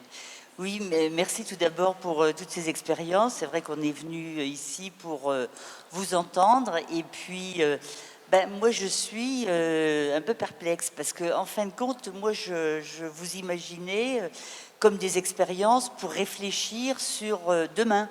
Comment la vie va s'organiser dans les villes, dans les campagnes. Et puis là, j'ai l'impression que ça devient carrément des lieux à part. Et on n'est plus en projection par rapport aux besoins. Non, sauf, je trouve, les Darwin, parce que moi, je trouve franchement qu'on est pas vraiment sur les enjeux de la société de demain et de la ville de demain. Et je trouve qu'on n'est pas assez porté, bon, pour moi, hein, c'est une vision personnelle, pour moi, par exemple, le réchauffement de la planète, ça a du sens et il faut qu'on aille vers une autre manière de vivre la ville, de vivre notre quotidien. Et je ne sais pas, d'après ce que j'ai entendu, je trouve pas que c'est suffisamment pris en compte, mais peut-être que je me trompe. Le Darwin, c'est très clair. Mais pour venir à l'espace rural, que je connais très bien aussi, j'ai l'impression que vous n'êtes pas tout à fait au courant de ce qui se passe dans le monde rural. Le monde rural n'a pas besoin d'espace, n'a pas besoin de vous. En ce moment, ils sont en train de s'organiser. Bon, je sais que le copain, il tient vraiment à Bata, mais Bata, ça risque d'être un énorme truc encore qui va demander des sommes phénoménales, alors que dans les villages aujourd'hui, vous pouvez aller voir, il y a des choses absolument extraordinaires qui se font. Donc, ça bouge partout. Les gens, aujourd'hui, ça bouge. Vous avez commencé, pour certains, il y a 20 ans, il y a 10 ans. Ici, ça bouge au niveau de Blida. Mais il faut se rendre à l'évidence que le monde bouge aussi avec les mêmes méthodes que vous. Ça se voit peut-être moins, mais le monde aujourd'hui est en transformation. Et je trouve que ce n'est pas suffisamment connecté par rapport à ça. On a quand même vu sur la deuxième table ronde que les problématiques écologiques étaient quand même au centre des débats de ces lieux aussi. Oui, on n'a pas eu le temps d'en parler en fait. C'était pas le sujet, mais moi je pourrais vous dire aussi comment on aborde les choses à la friche sur la question de faire le plus avec le moins, au niveau architectural. Vu qu'on est à la fois maître d'ouvrage et gestionnaire, on paye la facture de ce qu'on a construit. Donc si on fait des choses dispendieuses, eh bien, on ne sera pas en mesure de le payer. Donc cette logique du début à la fin, puisqu'on a à la fois l'usager qui est aussi l'habitant, qui est aussi celui qui va utiliser, mais payer aussi et puis le résident est impliqué du début de la chaîne jusque donc sa conception, les travaux, sa gestion d'une manière responsable. Il y aurait plein de choses à évoquer sur ce côté voilà, plutôt écologique et de cohérence durable, mais ce n'était pas le sujet. Et après, on ne prétend pas du tout être un modèle. On a été invité aujourd'hui, moi je veux dire, sur le terme tiers-lieu, en fait, je crois qu'à part moi, personne ne connaît ce terme à la friche. Enfin, je veux dire, ça ne parle pas. C'est un concept qui a été mis sur un concept ou un mouvement, mais ça fait, enfin, les choses évoluent et puis d'un seul coup, ça se rattache. Il y a des choses qui se font, puis on fait des petits et puis hop. Mais on prétend pas du tout, enfin pour de notre part, on a été invité, on transmet ce qu'on peut transmettre, mais on prétend pas faire mieux ou voilà. Et moi, ce que je voulais dire tout à l'heure, quand je disais que j'ai quitté l'aménagement pur et dur parce que justement, j'en avais marre d'inventer et de penser la ville de demain, c'était pour la faire, et la faire dans les tiers-lieux, justement, parce que je pense que c'est dans ce genre d'espace qui regroupe des gens extrêmement divers, qui regroupe des gens qui ont envie de fabriquer autrement, qui développent des projets pour eux, mais dans un objectif collectif aussi. On l'a fait en direct, on la pratique, et derrière, il y a du patrimoine informationnel commun qui permet de diffuser, qui permet à chacun de s'approprier ça. Donc pour le coup, je ne pense pas du tout que ça soit en contradiction, c'est juste que on le théorise peut-être moins, on le pratique beaucoup plus. Victoire, pour finir peut-être. Oui, enfin, de même avec l'entrée du 104, en fait, au 104, on est en permanence connecté au réel. Il suffit de rentrer dans le lieu pour se dire, on est complètement connecté avec le quartier. Comme je le disais, il y a un gros travail fait par l'équipe des relations avec les publics, avec les acteurs du territoire, du 19e, du 18e arrondissement, en Seine-Saint-Denis également. On travaille vraiment de façon territoriale avec acteurs associatifs, avec des écoles, avec les centres sociaux, avec une diversité d'acteurs, mais vraiment à tous les échelons. Et on construit en fait des projets artistiques qui sont à chaque fois de différentes natures. Et c'est avec ces projets artistiques qu'on se rend compte de problématiques sociétales, qu'on travaille sur des problématiques sociétales. On est à côté de Stalingrad. Stalingrad, c'est le coin de Stalingrad, il y a énormément de migrants que l'on voit chaque jour. Nous avons des artistes qui veulent travailler avec les migrants. Il y a énormément de projets, une diversité de projets qui sont développés. Après, il faut que les artistes aient envie aussi de développer ces projets, ou que les startups incubées aient envie de développer ces projets. Mais en fait, c'est un lieu d'expérimentation, mais d'une multitude de projets qui fait qu'on est tout le temps connecté au réel. Et après, sur des questions écologiques, au sein de notre incubateur, on travaille aussi avec tout simplement, il y a un collectif d'architectes qui s'appelle s'appelle Encore Heureux, qui travaille sur les problématiques de réemploi et vraiment à différents niveaux, vient d'être arrivé au 104. Et aujourd'hui, si on est sollicité par des acteurs de l'aménagement, c'est, je pense, aussi par notre démarche sociétale, notre démarche d'acteurs du territoire, et aussi parce qu'on gère le lieu de façon très minimaliste. Et ça, c'est des choses aussi dont ont besoin de se nourrir le milieu de l'aménagement. Moi, je viens de l'urbanisme et j'ai travaillé pendant plusieurs années avec des collectifs et artistes qui développent des projets artistiques pendant des périodes de chantier. On fait vraiment beaucoup de choses avec les matériaux du chantier. On travaille sur des questions de réemploi. Le 104 aujourd'hui s'intéresse énormément à ce genre de projet. Le 104 fait partie maintenant d'une programmation artistique et culturelle qui accompagne les chantiers du Grand Paris. Et derrière les chantiers du Grand Paris, là se posent énormément de questions qui concernent le réemploi. Voilà, donc, au sein de ces lieux, en fait, on va pouvoir intégrer à travers différentes entrées. Nous, c'est l'entrée artistique et culturelle, mais des problématiques sociétales qui vont concerner tout le monde. Nico, du coup. Moi, le dernier mot, effectivement. On te le laisse, allez. C'est sympa. Vas-y.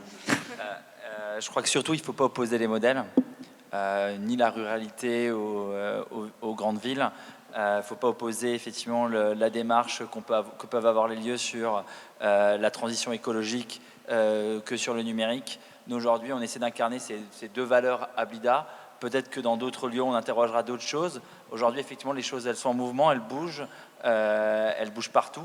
Et il ne faut surtout pas opposer. Je crois que la logique de cette journée-là et de fait d'avoir fait ces tables rondes, c'était vraiment d'échanger. C'était aussi, je regarde Monsieur le maire, c'est aussi de faire un benchmark gratuit, parce que finalement, au lieu d'aller visiter toutes ces villes, même si on y est allé, petit personnel, mais on a rassemblé effectivement toutes ces personnes pour faire une sorte d'état généraux de nos différents lieux qui sont effectivement tous différents, qui ont des modèles économiques différents, qui ont des territoires et des approches effectivement qui sont peut-être des fois opposés, mais dans la volonté de faire bouger les choses, de s'interroger. Tu lançais des pistes de manifeste 2.0, des pistes de réflexion. On va ensuite pouvoir échanger autour de produits lorrains. D'ailleurs, on vous invite tous à boire un verre et manger avec nous 2-3 choses pour discuter de manière peut-être plus informelle. Mais je crois que l'idée, c'est surtout pas d'opposer, parce que dans les dernières questions, c'est ce que j'ai ressenti un peu.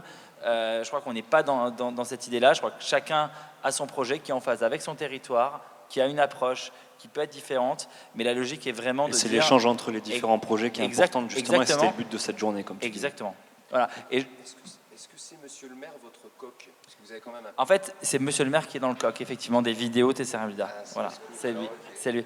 Et je profite, voilà. Donc, je voulais aussi vous remercier déjà au public d'être venu, aux invités d'avoir répondu présent, y compris ceux qui ont participé à la table ronde numéro 1 et numéro 2. Et merci François. Merci à toi de m'avoir fait confiance. François. Merci à tout le monde. Un petit mot, moi je voulais aussi remercier tout le public qui a participé aujourd'hui et les intervenants, surtout pour la richesse des débats qu'on a pu avoir tous ensemble aujourd'hui. C'est qu'une première édition et à mon avis ça en appellera de nombreuses autres. Merci à tous pour cette journée et c'est l'heure de l'apéro, je crois, maintenant.